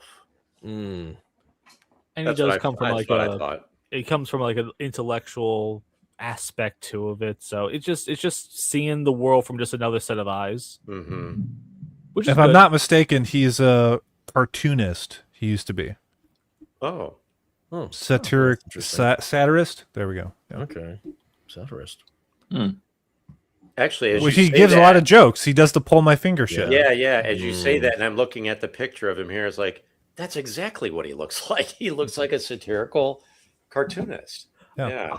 I was really confused with the death scene, and I do question this with a lot of movies out there. Like, did people just forget how to lie in situations like that? Like, if I'm in my house and I know the bad guys are going to roll up, it's like, wouldn't I say, hey, they just went down this road. They just stole my car. Like, I understand, holding them off, but it's like, you could have just lied or given them what they wanted and just point them to the opposite direction. That's a good point. Yeah. I mean, he was super chill about it. He wasn't nervous. He tried to play it off cool. I guess that was his way of doing it, which was kind of a giveaway. Yeah. Can you imagine if they let him live? It's like, oh, I just killed my wife and dog. I guess I'll. It's like good point, dude. Like the ending of The Mist. Like he would have killed himself. Actually, I probably. Yeah. Has anyone seen The Mist here? No. Yes. Oh, yes. With the ending of that, 5 extra minutes of waiting. They didn't show what happened to Thomas Jane, did they? No, he probably went mad and killed himself. Yeah. Without spoiling it for everyone else, we're just we don't say what actually transpired, but you get a hint of it. That would make sense. I mean, he either went crazy and was went into the woods and just eventually maybe emaciated himself. What else do you do? What do you guys? Oh wait, what were you gonna say? Well, I think I figured out the answer to my own question of how did they find him, Theo, and what's her name out there, and it's because they were driving one of the fish's cars, and they probably had like some sort of tracker on it, especially in 2027. Yeah, exactly. So, I mean, they didn't say that, but that you could surmise that might be how it happened. Yeah. Just me saying that this movie takes place in 2027 is surreal. It is. Because it's just a year from now. Yeah, in reality. It's not that far. 6 months. Half a year, yeah. Oh gosh, that's crazy. It's pretty funny how that works. Mm-hmm. I mean, it's funny that it's the not so distant future, right? Yeah. And it wasn't pushing a lot of crazy. Yeah, well, dude, right. I remember when Back to the Future 2 took place in 2015, I think, and that felt a real far away. And then we passed that timeline, and now it feels far away from when Back to the Future 2 took place. And now the next movie that's coming to mind is Blade Runner 2049. So when that year comes along, God willing, I'm still around. I mean, oh no. Yeah. Also, it's not that far, Kyle. in Click 2006, when you fast forward to 2017, and it's like it's like even more futuristic. I don't remember what that looked like. It was like 2017, like yeah. flying cars and like floating beds and. Oh yeah, that's right. Oh yeah, I that don't was think we're really ever gonna- I grasping don't at think we're ever going to straws. get flying cars. There's too much of a liability. Yeah. Yeah. What do you think? I thought it's funny that Kyle, I think you can make a point either Miriam dies or not. That whole sequence where they're all on the bus and they get processed. We'll get to that part a little later, but I just want to talk about maybe more so Jasper. I felt like both of their scenes were very polarizing. And I think especially Jasper's scene here and his death, he's a very likable character. He's fun. He's loose. Like you said, Gen X man, he's sort of like that safe space for Clive Owen. And we don't really see him that comfortable or that like happy and open, except when he's with him. So it's sort of it creates a special connection that we all can admire because we have those same connections in our lives. When he dies, I thought that it was really impactful. I thought it really hit. And, I was thinking about like recent examples of like newer movies that try to get us to feel emotional and try to craft these really dramatic, devastating deaths, but it just doesn't matter because you don't really care about the characters. How was it that this movie was able to give us this really impactful, traumatic, and disturbing death like it did with Jasper? It was so simple. And it wasn't theatric and it wasn't over the top. They just came in there, asked him a question. They knew he wasn't going to give the answer, gun him down. That's it. We had spent a fair amount of time with that character in his home and stuff. And he was just kind of a loose, fun-loving sort of person. And then there's that strong contrast with those guys just show up, just monsters, and just end him on the spot. And yeah, just that contrast was really strong, their energy versus his. Right. Oh, actually, I want to bring this up though. I'm watching this right now on YouTube, and it's right after the scene where Jasper dies and they're in the car, and for a second you see Clive look like he's about to cry, and then he just goes stone face again. So it's just him holding back tears with it. Yeah, and that works. I don't know. I think you made a good point. Actually, I don't remember who said it. I think you said it, Gen X man. How when they make it something so passive and it's just like an event that's happening, that makes it just that much more traumatic because it's not given the appreciation and the focus that it deserves, right? It's just something that happens. It's like a quick discard, and it's a disregard for them being a special person, which we deem them to be special because we've spent a lot of time with them. And I think most people enjoy learning about their character. And I feel like that disrespect really adds a lot to it. And I feel like now it's always theatric nowadays. The death of his ex-wife was the same. It just came out of nowhere. I didn't expect that the first time I saw it. It's crazy. The guys on the motorcycle to shoot her down, and even really the opening of the movie where he comes out of the coffee shop and then boom. I was watching you guys when you were viewing this, and you were all startled by it, and rightly so. Yeah. I mean, her death was pretty shocking. I mean, when you think Julianne Moore, you're not going to think, oh, she just dies really quickly and not, putting up a fight or anything like that. Yeah, she went out quick. I didn't expect that. That really shocked me. Yeah, I thought the scene took place, a scene that didn't exist after that. It happened a lot quicker than I remembered. I thought they went to a safe house or the fish's house, and then they were traveling at a different point in the narrative. But it's the first time they're in that van that the attack I happens. agree. I was a little mixed up on when that scene was going to occur, but yeah, it happened much sooner. Oh, yeah, but I was fine with that. That's the thing. Yeah, I'm glad that it was truncated and abbreviated in that way. With the world building, I'm just looking at this right now, though. As they're driving after the Jasper's death, there's a lot of dead cows in lakes. Good observation. With barrels everywhere. So another instance in Lots of dead which animals. diseases are infecting society, and they're burning these cows and livestock, which is fueling my theory as to you got Bill Gates that's probably propagating people eating modified food and bugs and shit. So there you go. This is really scary that this is happening now. Well, don't be scared, Joe. Don't be scared. I'll comfort you. Thank I'll you. comfort you to the best all of my I ask. abilities from here. But you know, I think Clive Owen, I want to see more of him now after seeing this. I really enjoyed his performance here. I thought it just felt really real to me. And I think he was just likable. And he was cool. You know what I mean? He was cool in this like really casual way where it just kind of seems like it's believable. It's like a believable, cool guy that's just trying to help out, even though he doesn't really have any particularly special gifts and he doesn't really know exactly what he's doing, but he's trying to just lend a hand. I respect that. And I really enjoyed his performance. And I think something else special about him is seeing how far his character goes from, you know, the beginning, the middle to the end. And, you know, at this point in time, you know, Theo, he's starting to finally brim with emotion and purpose. You know, unlike at the very beginning where he was very, you know, distant and, you know, totally uninterested in life. What do you think has changed him at this point in time, about halfway through the movie, to give him this life again? I think it's just this is what's thrust upon him, and that's it. He doesn't have any skin in the game whatsoever. He's not gonna. I don't think he sees himself as I'm gonna save humanity. It's just I was in the car when this happened. I was told, hey, this person needed help, and that's it. It's not really poetic or like over the top great. It just feels like, hey, this is I have to just help out because I'm here. I disagree.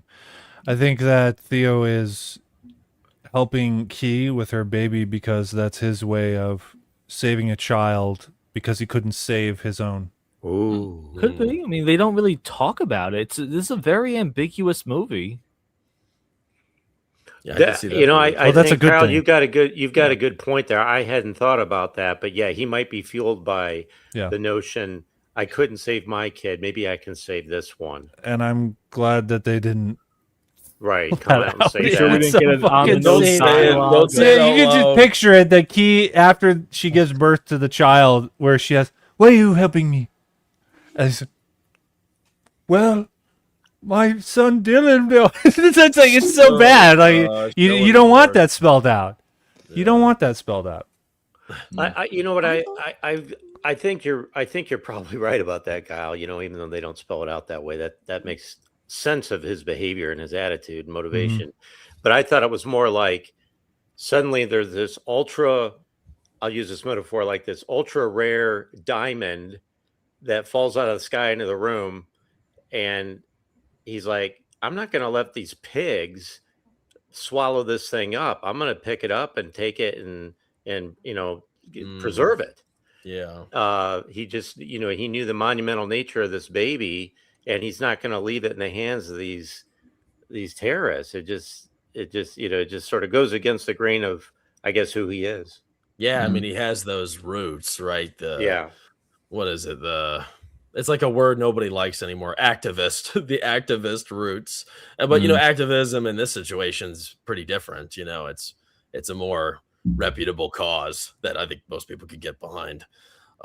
So yeah, and he's finally unlocking that again. I think he's got, like, it's funny, we're talking about all the fuels. I feel like he has like a lot of different fuels, you know, because he wants to, you know, be a man of purpose. This is finally his opportunity. And the deaths that have come along the way by the hands of a lot of the antagonists in the film have also fueled him. You know, he lost his ex-wife and he lost his father figure here. Like, man, why wouldn't that fuel you? Wow. And like, you a know, booster he's sort of rocket or something. Oh, and also his ex-wife was propping him up, and Key, she relied on him and she trusted him above all those other people, which was very special. What a special connection to have that from such an important person. So that gives him even more purpose. Right. So It's pretty interesting. There's so many layers, and that's the genius of the story. You know, Right. nothing is parallel, nothing is one dimensional. You know, there's all these different angles. You know, the reality equivalent of the fishes is Antifa, right? Mm. Well, yeah. Yeah, So that's true. you Yeah, said they're not- antagonists, and I thought, oh, you should probably say Antifa instead of antagonist. Yeah, they are They not sound the very good guys. similar. The They sound wokies. very Yeah. similar. They think Julian they're the is good guys. essentially a wokie. You know, she's a peaceful wokie, but we have to critique her judge of character because she's not able to discern that these people are fucking psychopaths. Well, just think how crazy she is if she's in charge of a lot of this too. Yeah, we don't know entirely what she was capable of doing. Yeah. Has she killed Well, yeah. anyone? No? They had Probably. admitted to a bombing in Liverpool or something. Okay. But Yeah, that you was can't their do that. last one. Thank you for adding to the fuel you can't be that this character is not likable. So. No. Yeah, you can't be the leader And of a they terrorist picked the right organization, person to be unlikable, Oh. Julianne Moore. Don't you love her? And what is it called? Age of Adeline. Is that her in that? No, what? Wait, is that the one where she has Alzheimer's? Oh, No. Different What's that title. called? Okay, You wrong one. just referenced the Blake Lively movie, an entirely different actress that is more hated. Oh Yeah, gosh, so- which one? Oh, you're talking about Blake Lively's the more Yeah, hated one. she's Yeah. an Age of Adeline. Okay. Yes. Yeah. Okay. Which one? Crap. Which one is it with Alec Baldwin and her? I can't remember. I know what you're talking about. whatever. Where she has Still Alzheimer's. Alice. Yeah. Still Alice. Okay, that was pretty close. Yeah. A little bit of cred. 20%. Yeah, cred. she's good in that. Okay. Good. I would say there are exceptions where she works in roles for me, but a lot of the time she's just off-putting in her way that she just comes across naturally condescending. All right. Let's see. Anything here in the chat before we move on? World War Joe, did some people in this world forget how to lie? I've had the same question. It just seems like you could have just lied your way out of getting shot. Shotch?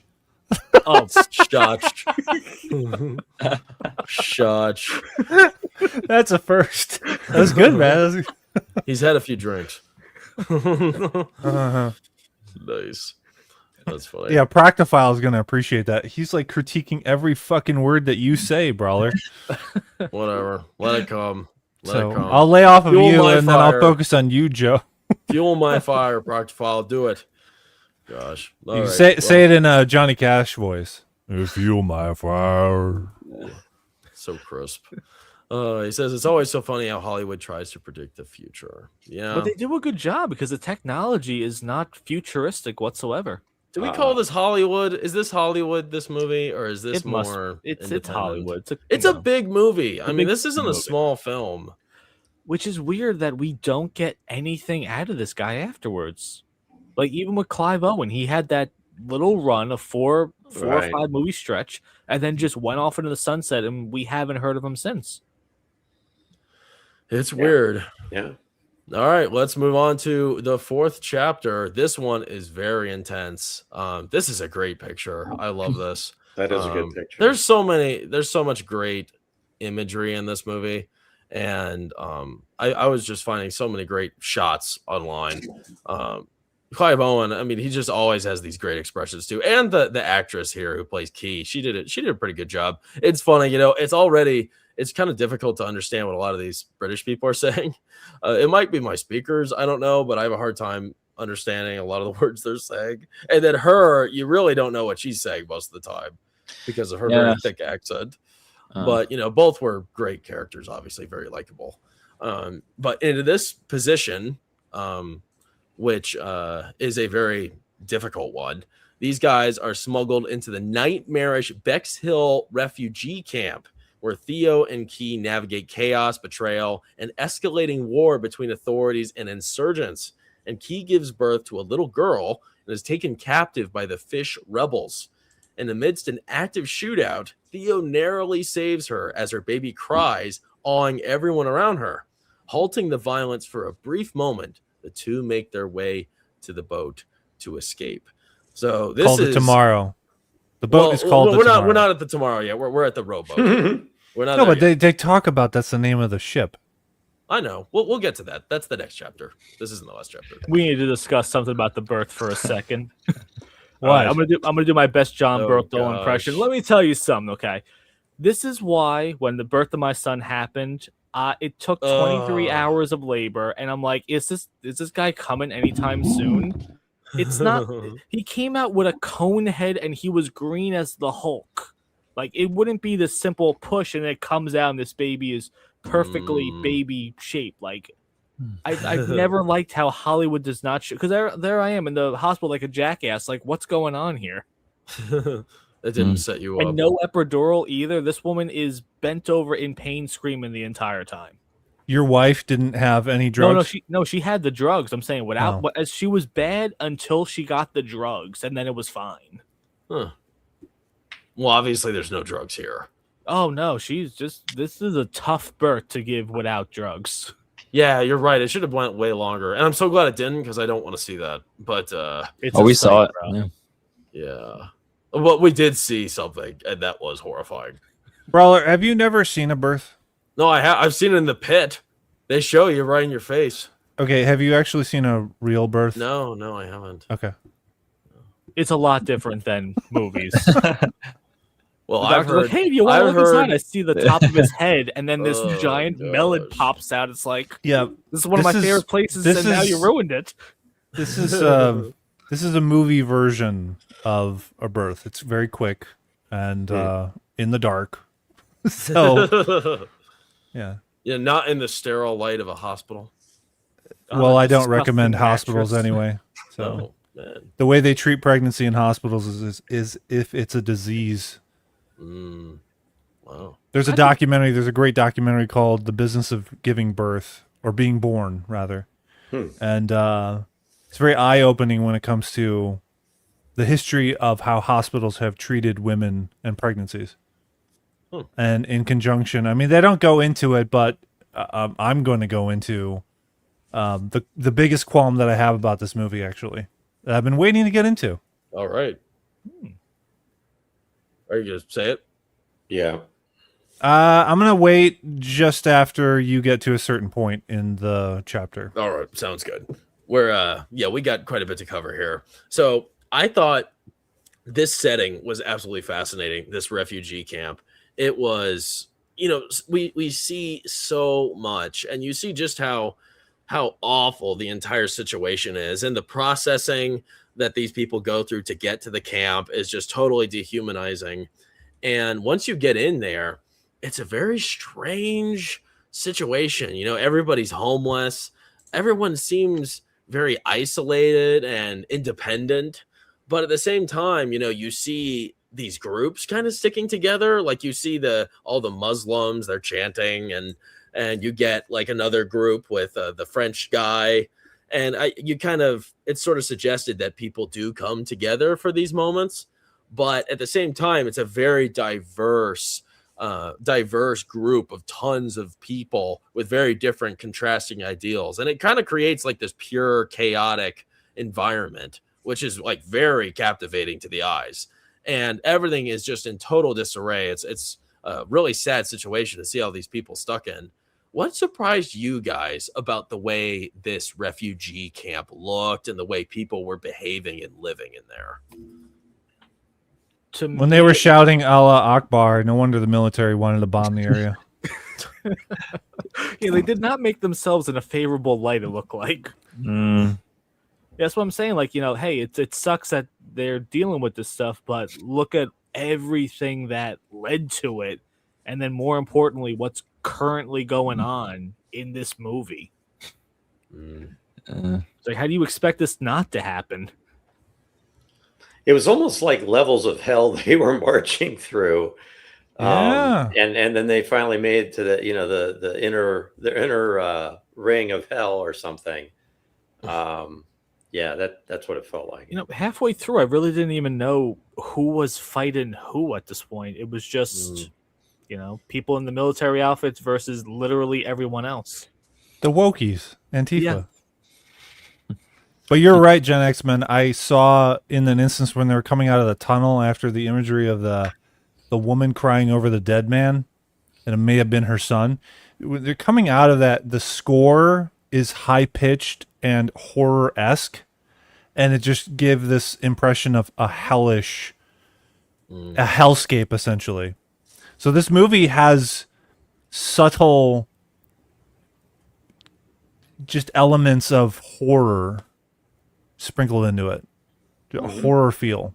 What exactly is going on? Because I felt like I didn't need it spoon fed, but I was a little bit lost with some of it. Like, what is going on with this military operation? Yeah, what are people even doing there? Like, it doesn't seem like there's any further processing. It seems like they just go here and that's it. Yeah, it seemed like it was some sort of internment camp, but somehow the people in this camp got a bunch of guns and were starting to rise up against the military. And this was all happening as Clive Owen and Key showed up. At least that's how I interpreted it. Yeah. Yeah, that's a little hard to believe. You know, I think they mentioned that the fishes or whatever they're called, they breached this space maybe to get in there. Yeah, but like the Allah Akbar crowd, they all had AKs, and it's like, well, where did all those come from? Yeah, true. Yeah, how'd they get in there? You know, if it's like Antifa, somebody just boxed them up and brought them to them, right? Well, there's a lot going on off screen that we don't see and know about. Yeah, that's right. Which is good though, but I just found it really funny. It's like, oh great, we escaped this. Oh, here comes Allahu Akbar going down the street with their signs and machine guns. Like, oh. Yeah, and presumably these are all the illegal immigrants that are just fighting against the government, trying to protect the city and the society. So, well, there was levels. You know, you saw a lot of decent people in there too. You know, innocent people that weren't doing anything wrong. Yeah, you know, that's something that's crazy about the action sequence is how many people are caught in the crossfire. I mean, that shows you that shows you a twisted side of all of those great battles you see on screen. That poor people get, you know, stuck in the midst of it and get hurt. Well, there's a scene when the people were surrendering, coming out of the building, and the government just said, "Screw it, gun them down." Because I remember like a movie, Hacksaw Ridge, where they were surrendering, and then they all popped out grenades. So, sorry, I'm not going to take a chance here. Yeah, it's unfortunate, but if they're in the middle of a battle and in a war zone, if people do that, they could end up being suicide bombers and actually be a liability and a danger to the military. Maybe we should have saw one of them do that, and then we could say, crazy. Yeah, like if we saw it beforehand, then it's like, oh, I understand why they did this now. Right. Yeah, I agree. That's something that could have been fleshed out, but you can't in this restriction of keeping it from Theo's POV. You know, I think we mentioned her, and Kyle, you knew her name, which I think is really crazy. I don't think I ever heard that girl's name mentioned. Mariska? What did you say? Mariska, yeah. Which is eerily similar to Marion, because that's the midwife's name, right? So they both start off similar names. Marion, Mariska. Yeah, Miriam. I think they serve the same role too. Yeah. Just caring for them. Yeah. Well, she's a mirror. You know how Miriam mentions how the process of the human project, they use mirrors and degrees to contact people. Then Mariska, she becomes the mirror to Miriam. That's why I love these unintentionally. Streams. We just learn so much just talking about this. It's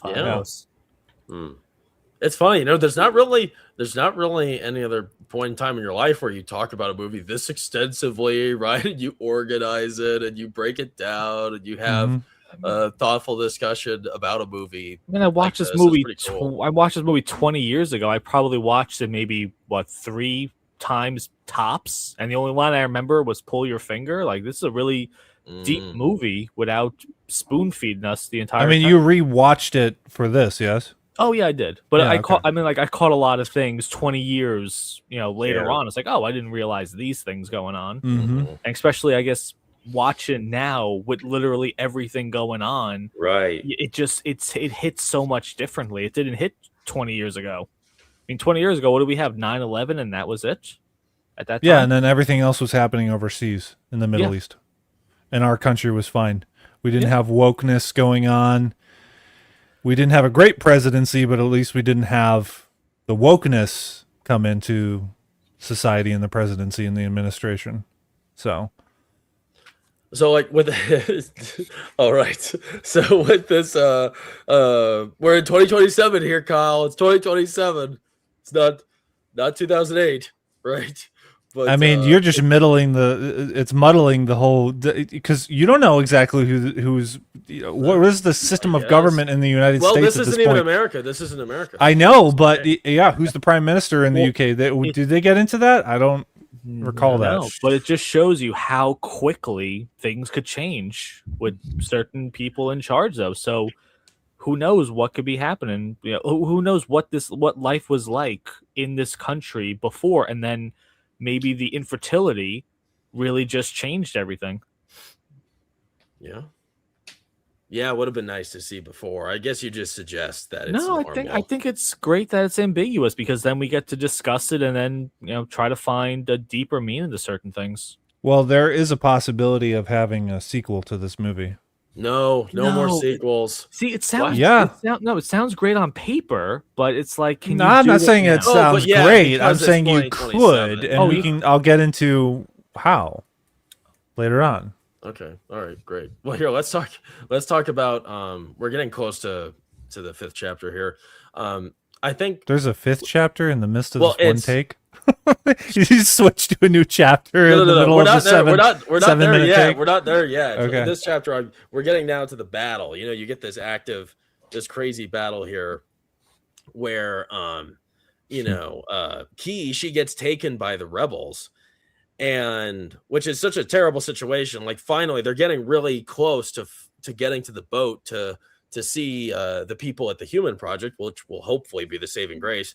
And the rebels, they show up like, wow, you guys just keep popping up all over the place, and they take her and they throw her right into this active war zone. And geez, it's like the last place you want her to be, the saving grace of the world. She's stuck in the middle of this battle, and Clive Owen, he is despite all of the hellfire raining loose around them, he's just pushing and pushing. And you get this really immersive sequence of him evading all of this gunfire and, these explosives and people dying left and right. And he's just, keeping his cool, trying to find her. And this just makes for this really immersive, active battle that feels really real and lived in. And I'm kind of wondering, we were talking about horror earlier. I thought this was also another one of those cases where it's a very horrific event transpiring. To me, it just feels very real. And I'm wondering if you guys feel the same way. Did you feel like this final battle was very real and authentic? And if you thought it was horrifying, why did you think it was? It had a Saving Private Ryan-esque feel to it. Not as gritty, actually. I would say that Saving Private Ryan was even more harsh feeling experience. The one thing you're missing that happened at the point of when they took Key is that Theo is about to get shot in the head by Charlie Hunnam, which you haven't mentioned yet, that Charlie Hunnam is in this movie and he's got the dreads and all that stuff. Charlie Hunnam from Sons of Anarchy. He played King Arthur at one point. Yeah. I mentioned that, but this is why I have to show up to these streams 10 minutes before we start, because I mentioned that's right, Charlie Kyle. We talked about it behind the scenes. Well, I wasn't here, so you're not going to make me feel guilty about it. I wasn't there, so I can't do anything about it. If I was there and then I reference this back, say as if we didn't talk about it, then I could feel guilty. Anyway, so Charlie Hunnam is in this movie for the audience that didn't hear the backstage conversation. So for your benefit, see, all right, so he's in this movie and almost shoots Theo, but gets stopped because the military is intervening. So the military is there to thank for sparing that is true Theo's life. It's weird. It's weird how, like, I feel like that's I feel like we see then a few other instances in movies where there's like an unlikely help, even from the enemy, where something just happens and it benefits you. And that just feels like, that feels real to me. That feels like something that could happen. Like, if there's going to be an unlikely saving grace, it would be just some happen chance pick me up from even the villain, just because, active gunfire causes all sorts of things to happen. So, yeah, very interesting. But what do you guys think of this final action set piece? Awesome. Mhm. It was just, I think what makes it even scarier for Clive Owen's character is that obviously he's not wearing a uniform. So if he comes across military, they're just going to assume he's the other side, and he's already being hunted by the other side. So he has to just get out. But how did they do it? It was just straight 10 minutes of that. Like, does the director have a tendency of doing long shots like this and anything else? I don't know. Do you mean like in other movies? Yeah, like this seems like if you see like a Wes Anderson movie, you're gonna see the Right. same style in every single one. Like, so this guy here that directed this movie, is this something that he does in everything? These long shots of just continuous action? with no Well, cuts? this director I always get confused with is Inarritu. Forget his first name, but he's doing the Tom Cruise movie Digger that's coming out. He's the one that did Birdman, and that has a lot of continuous takes as well. The norm now Birdman is to was good. stitch together a bunch of shots to make it look as if it's one continuous shot, which it may have been the case with Children of Men, although they did film with the intention of this entire run of a set piece through a war zone, up a building and out. They did shoot it that way, but they may have stitched together different takes. So that is possible. But yeah, I do get confused. I get confused with Alfonso Cuarón and the other director. I was just scanning his film credits, and there aren't many, and none of the others stand out as having parallel film methods. I mean, certainly not Harry Potter. Yeah, Alejandro Inarritu, he did The Revenant, Birdman. Oh, wow. Yeah. He did do Birdman? Yes.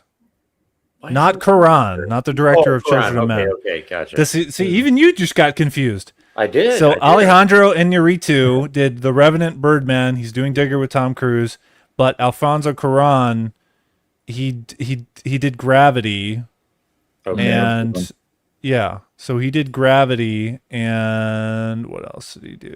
Well, it's funny you should say Gravity, because like the opening scene or one of the opening scenes is a very long continuous shot. Yeah, so you would think that to me at least, I get confused by these two directors because one, they have foreign names, and also they just have their style is similar. So that's how I mean. But one movie he did, Cuarón, the director of Children of Men, back in the 90s, was The Little Princess, and that was very unlike his style. But it's a movie that does hold up. It's a remake of a Yeah, we Shirley have Temple Fatal movie. Roses here, 2187. You're here. I don't know what you are, Fatal, but thanks for joining us, Fatal.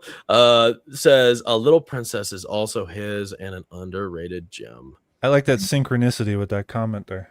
Yeah, see? Boom. I do when I see. I try. I appreciate you, bro. Yes, you're welcome. That's all for you.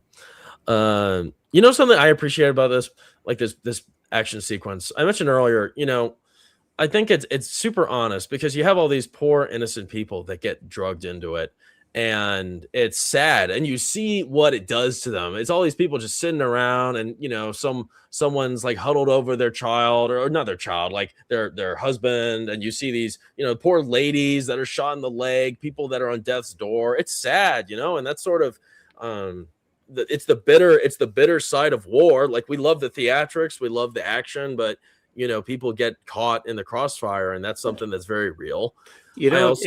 It kind of makes you wonder where he got the imagery from. Like, did he live through something like this, or did he how's he borrow inspired? heavily from some war film footage? It's just, I don't know. He really conjured up, as you were saying, something very realistic and just chock full of dead and dying people. It was also like, I thought the sequence too, it was very random. Like, a lot of random things happened that were there that were shocking, right? Like those surrendering people rushing out, they all got shot up on the spot. Crap, we didn't see that coming.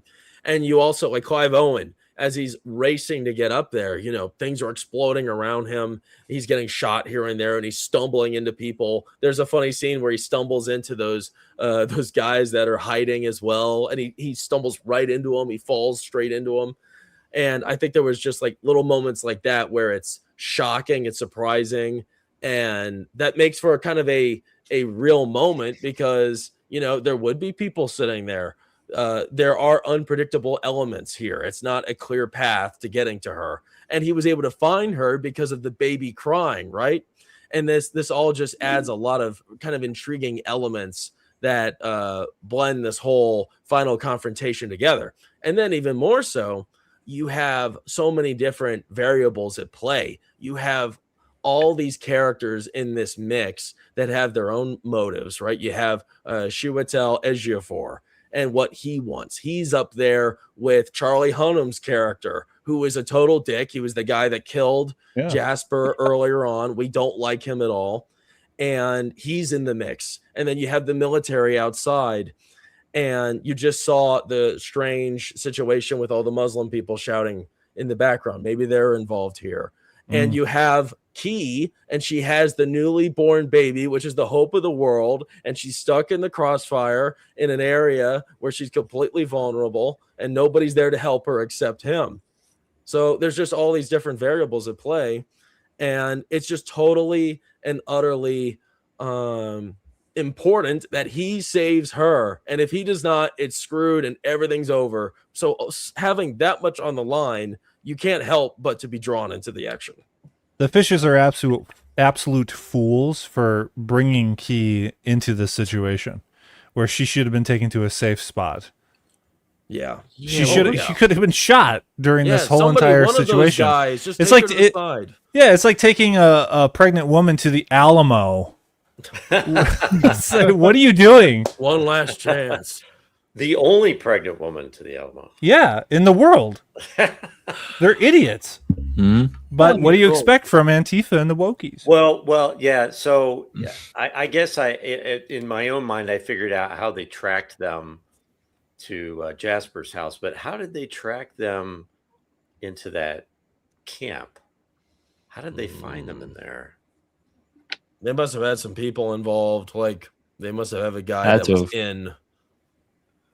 Yeah, I don't know. I don't have an answer. I was wondering. Didn't the fishes know about the human project though?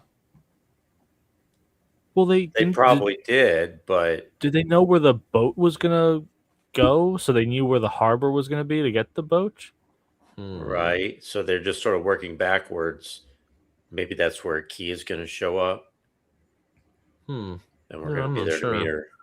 You know, in this sequence, there's sort of a touching moment where there is like a glimpse of humanity.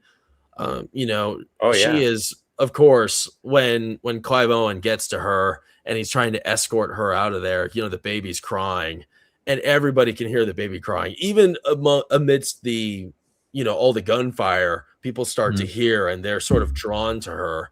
And it's not at all hostile. Everybody's inspired and they just kind of drop everything they're doing. And as they walk downstairs, you know, you see the soldiers and one of the captains or some soldier of leadership, you know, he tells everybody to cease fire. And you get that moment where everybody kind of shares this experience together, kind of reflecting and being in awe of the child. And this is kind of a rare moment because this world, including like the soldiers especially, has forgotten compassion, right? And this like momentary ceasefire, it suggests something special about human nature and about humanity in this situation. And I want to know what you guys think that is. You'll be glad to know that this is a moment that I can tell you that made me well up. Ooh, well, yeah. All right. Tell us what happened. Are you going to well up now for us? Huh? Will you well up now for us? Yeah, I'd like to see that. Yeah.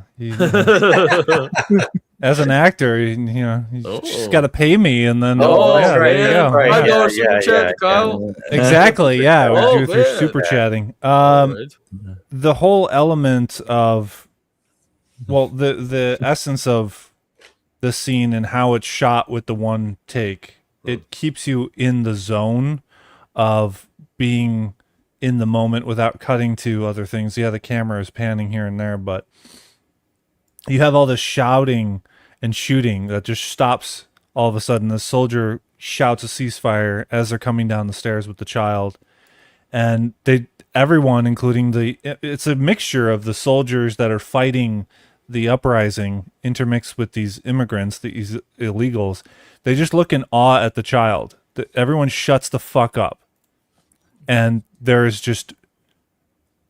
peace within a war zone for a moment because of this innocent baby. Right. For just a few moments. It's a beautiful moment. I think it's the best moment in the film. I loved it. I don't disagree with everything you're saying. I just didn't like before that. The guy that was with Mishki, when he uncovered the baby, his reaction was like, oh, it's a baby. It's like, wouldn't you be shocked by this? I don't think he really had much of a, wow, I'm seeing a live baby for the first time in 20 years. Right. But yeah, I love how all the soldiers reacted to it, but I just don't understand why this other guy was so nonchalant about it. So we have to break in here for a commercial because Proctophile's put up $5. Ooh. Here's from Kyle. Proctophile says, I got $5. Let's go, Kyle. I meant super chat his channel. Thank you. That money's not gonna go to me. Oh, we'll get it to you. Don't worry. Oh, I got it. Hold on. Oh, Brawler, can you cry for us on cue? Do you have some kind of like peppermint or menthol off to the side? a lemon, Yeah, onions. lemon, onions. Yeah. I don't have onions. I have squash in the fridge. What is that gonna do? I've tried many of them. Wait. Do you have nose hair? You could totally tug on it, and it would activate something. I could sneeze. Gosh. Maybe I'll wait till I sneeze, Yeah. just for you, Proctopile. There is a trick. Actually, while It's we're hard here, to make me cry, Proctopile. no. While we're here, there is a trick that actors have done. I'll give you a little insight into actors. Maybe you don't know about it. But if you keep your eyes open long enough, it is literally, if you watch a lot of scenes where actors are crying, you will notice that they do not blink. You'll see a little twitch here and there before someone would blink, but they don't because they're keeping their eyes open, right? Mm-hmm. That happens. That's a technique and a method that actors use to get their eyes to water. Oh, okay. Right. Yeah. Well, I have been staring at the screen for almost 2 hours. Well, 2 hours, so I'm kind of crying. Yeah. Already. Kyle, let's cry. Just watch.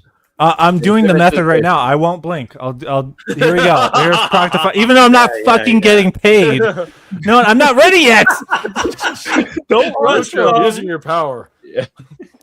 If you put on the movie Warrior at the ending, I would be able to cry instantly. No, I want to demonstrate that it's not about emotionality. It's about technique. Like it's not about channeling. Oh, this is a trauma. This is it is a job at the end of the day. So there's a technique to it. That's and yeah, I don't know why I'm not. It's not drying out quick enough. My eyes are. I think the screen dries your eyes. Lean at the screen. Well, it should go quicker. Yeah. Well, yeah. Well, I tried, so I gave it a go. But technically, that $5 is for Brawler, so that's actually on him. But I gave you the insight that you could do it though. Okay. Yeah. All good. Thanks very much. Gosh. Yeah. But yeah, it was a very, very touching moment. Very touching moment. Yeah, this was the moment where the soldier's like, "Wow, crap," and everybody just stops doing what they're doing. Great pictures, and this was, sadly what's happening here, and you don't know it, is that Clive Owen was shot and he's just playing it cool. Yeah, that happens very quickly. Yeah. Did that guy, I can't say his name, I'm gonna call him Chi. Did Chi shoot him? Mm-hmm. Yes, it was either him. Wow. It was him. That's sad. As he was running out of the room with her before the tank blew him to hell, he fired off a few shots. The reason why we didn't know about it is because he didn't reach in his shirt and pull out some blood, and she said, "Oh, you're hurt." That's why we didn't know he was dying. Mm-hmm.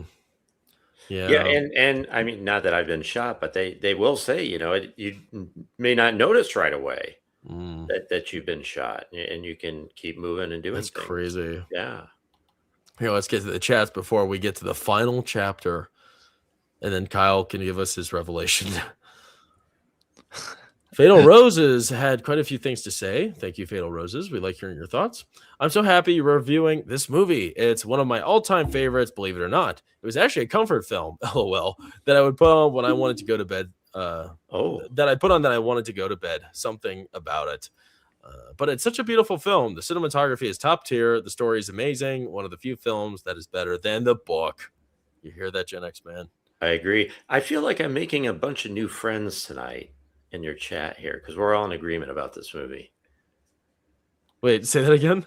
I feel like I'm making a bunch of new friends tonight. I like what I'm reading here. Fatal Roses is a friend, That's new right. friend. And that other fella that popped in and out earlier.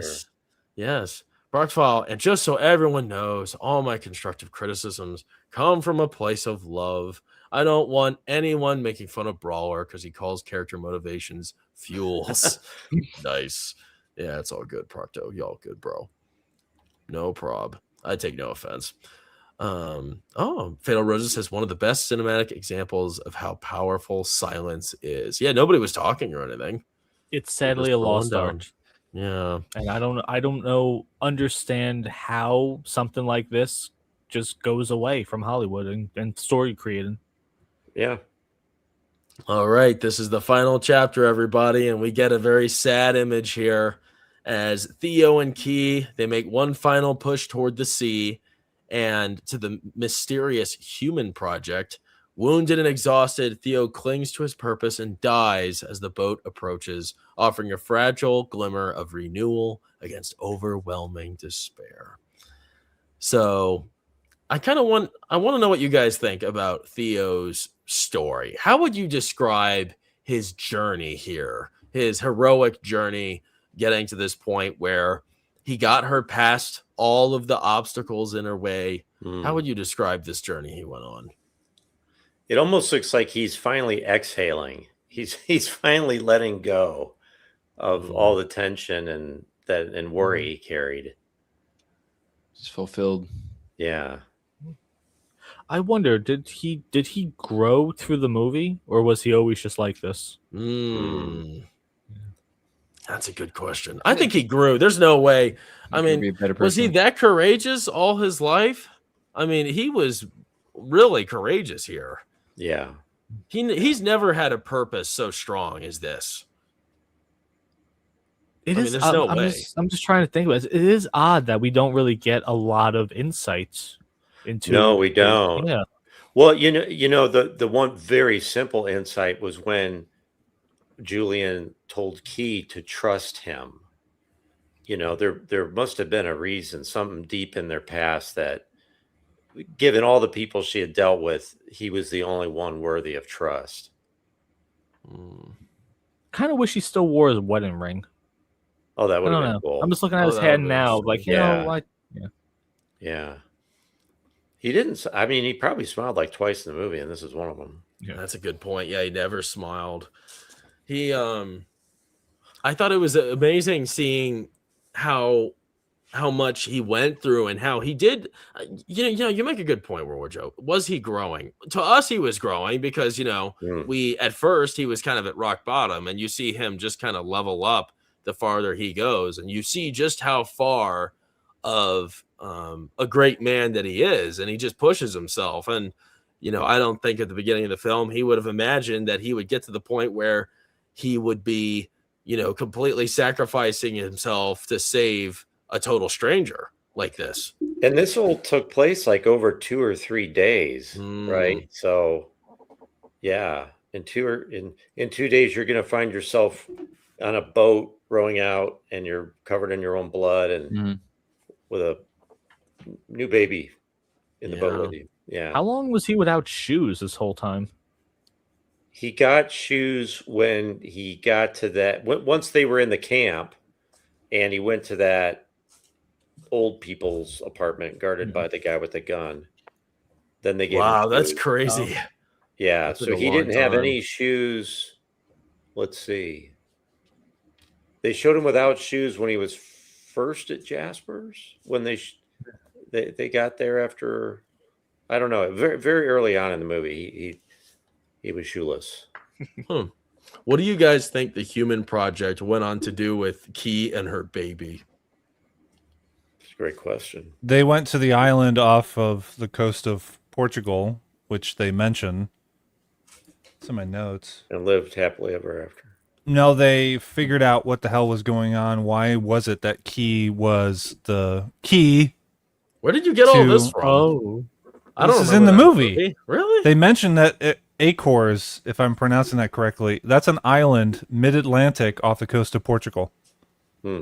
So they have the human project there, and they're going to figure out the way to propagate humanity again. I wonder what's going on there right now.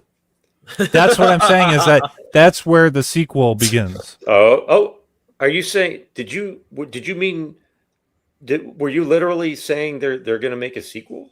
No, I'm saying that's where they could. Oh, they could. could go from oh, there. I thought you Yeah. actually said they're making a sequel. No. My mistake.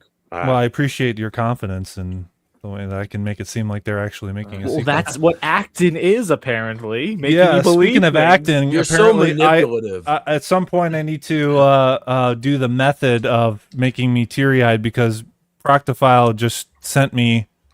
Is this gonna I can't see anything. It's a little blurry. get my face out of it? Then it'll. Are you just sending us text?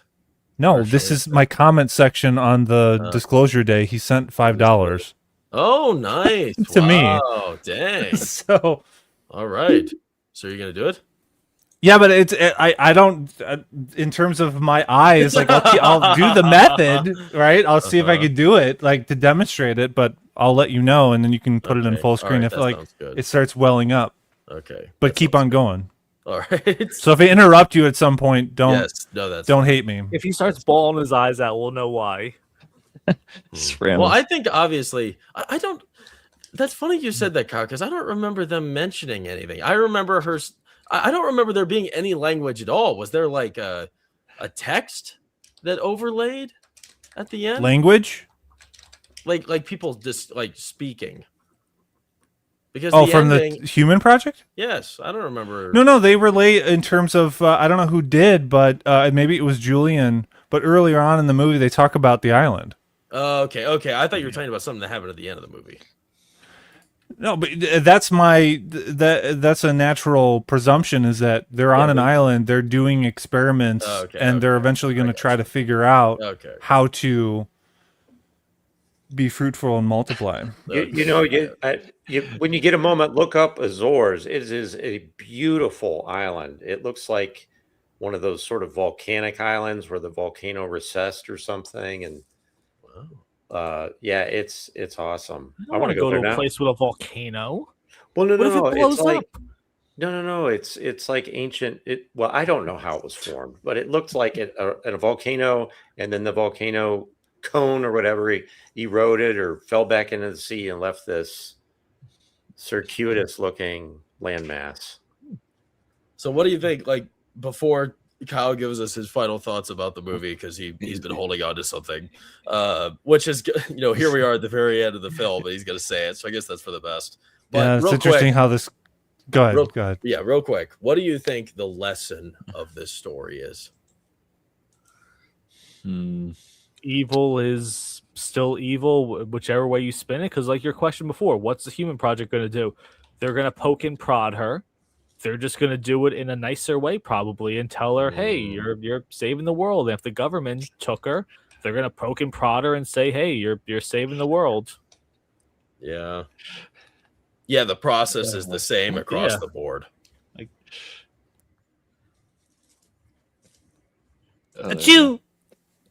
Well, I mean, we didn't really get into this, but I think there's parallels to the birth of Jesus and Mary. And if you saw the movie, The Nativity Story, it talked about the journey that Joseph and Mary made to Bethlehem.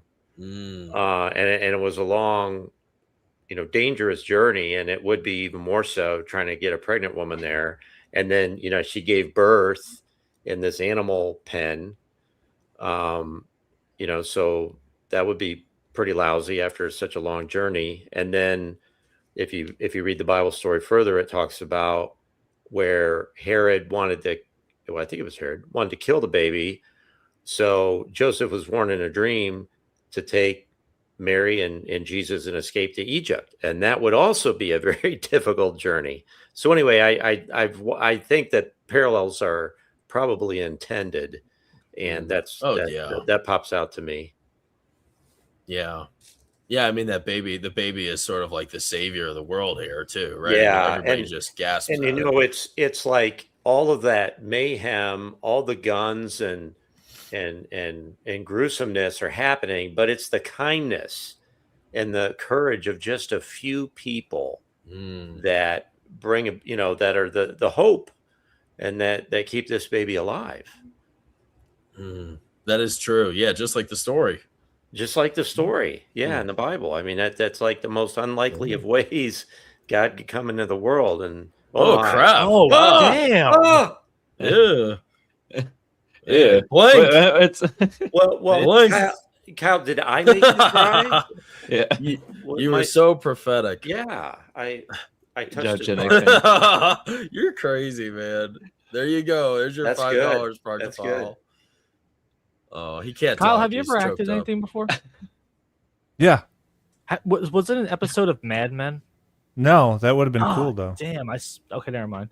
Very apropos to. If you asked Megan, she'll tell you. So you've got the tears flowing. Do the feelings follow? Oh. You fake them from then on. Okay, Like- no, but I mean, you made yourself tear up. Do you feel a certain way now? When I look at myself, it gives an air of how you should feel, even though that was generated through just method. Okay. So you could fake it from there. But based off the visuals, you're expecting me to get emotional. I am. Yeah, you are. But that's the trick of the trade, essentially, right? You think I'm emotional right now, but I'm still in the same state that I was 30 minutes ago. Okay. Right. All right, Kyle, share your final reflection. We've been He's waiting gonna blow it up. the whole review, and then we're gonna conclude What- here. Yeah, it's interesting how it coincides with the tears, right? And what? I was trying to make one fall down. It's just welled up. Yeah. But yeah. The tears were there. Confirmed. The entire That group is confirmed true. that. Just to Yes. confirm. Yeah. No, All right. So it even though this was like a clinical evaluation on like tears and emotions, I go into something that's missing in this film that I think should have been in it, in the aspect of the infertility. And I'm just going to read it because I basically wrote like a mini essay. Oh wow. So if it sounds a little stilted, you'll know why. The infertility is pervasive. It's a pervasive tragedy that the characters and society in this story acknowledge, right? However, there's a glaring admission that remains. That society is recognizing that, yet won't admit about all the millions of people that they murdered through abortion, is an aspect that is missing in this script. Some will say the writers didn't include that would be here interesting. because it's too divisive. I don't give a shit. It's true. If this movie wanted to be as great as it wanted to be, they would have made history's events of embryocide, essentially, or feticide. That's another word for it. Part of the discussion, they make it a part of the discussion in this movie. So if the movie had more balls, I'm going to call it out, it would relay society's darkness for having participated in such barbarism. That is my That would have been interesting. indictment on Yeah, this that's- movie in terms That's a of good what's parallel missing. there. It's completely ignored. Yeah. Great points. Yeah, that could have made things interesting. And, I guess- that would have been such blasphemy in the Hollywood culture that he couldn't risk making a message like that. No, but even just acknowledging it a little bit. You could have had a secondary character that mentions, well, what about all the abortions? What if we're paying for our sins or something? And then, they just brush it away. That would have been interesting. Ooh, there Yeah, was the scene, Just momentary. There was a scene where the religious people were chanting with the signs on them. You could have had a guy in the megaphone say something like that really quickly. Just a 2-second thing. Yeah. Yeah. Excellent. Damn, that is a really big missed opportunity. Well, How do you, this movie is centrally about fertility and pregnancy, babies, and yet it doesn't acknowledge abortion. Get out of here. That's ridiculous. It doesn't make the movie terrible or bad. It's still a very good movie, but it could have been great. Yeah, missed opportunity. So does everybody recommend Children of Men? Yeah, Oh, because yeah, ultimately absolutely. it is a movie that is pro-life, essentially. is. Especially It is that moment in the stairwell where everyone shuts the hell up, and there is peace amongst the people through division. It breaks through division and unites people. All right, great. Yeah. Well, there you have it, everybody. That's it. The panel recommends Children of Men. It's definitely a great film. Thanks, Gen X Man, for bringing this to our attention. I'm glad we got to discuss it. We had a great discussion. Thank you all for joining us, as always. Please, if you haven't yet, subscribe to these great channels. Go into my description below and give them a sub. It doesn't cost anything, and you might find your new favorite channel, as Wilkie always says. And yes, we always appreciate you guys joining us. Kyle, Gen X Man, back again, and World War Joe. Thank you guys for joining us. Next week at live 9 p.m. Eastern Time, we are going to be talking about John Wayne's The Searchers. Very different. We are hopping all over the timeline. You go from these line of fantasy movies from the 80s with puppets and shit, then you jump to a ultra realistic dystopian society movie that's prophetic. Yeah, and then you're going to a Western. So the reason why we're talking about this is a friend of ours, Jordan Panthen, the golden boy of boxing from Golden Boy Promotions. He's going to be joining us, and he loves John Wayne. So he's going to join us next Tuesday. That'll be a lot of fun. He talked with us about Rocky a little over a month ago, maybe 2 months ago. I had a great time. He said he wanted to come 3 months back. ago. So yeah, he's going to come back again. We're excited to talk about that. So be sure to join us next week, Tuesday, 9 p.m. Eastern Time live. That would be great to have you guys. And if you liked what we had to say today, please be sure to give this channel a thumbs up and subscribe here so you can get all your Gen Z review streams, because we have a lot of fun. But at the end of the day, thank you all for joining us. We appreciate you guys, and we'll see you next time. Never forget, give him the Duke and give him the dog. Peace out.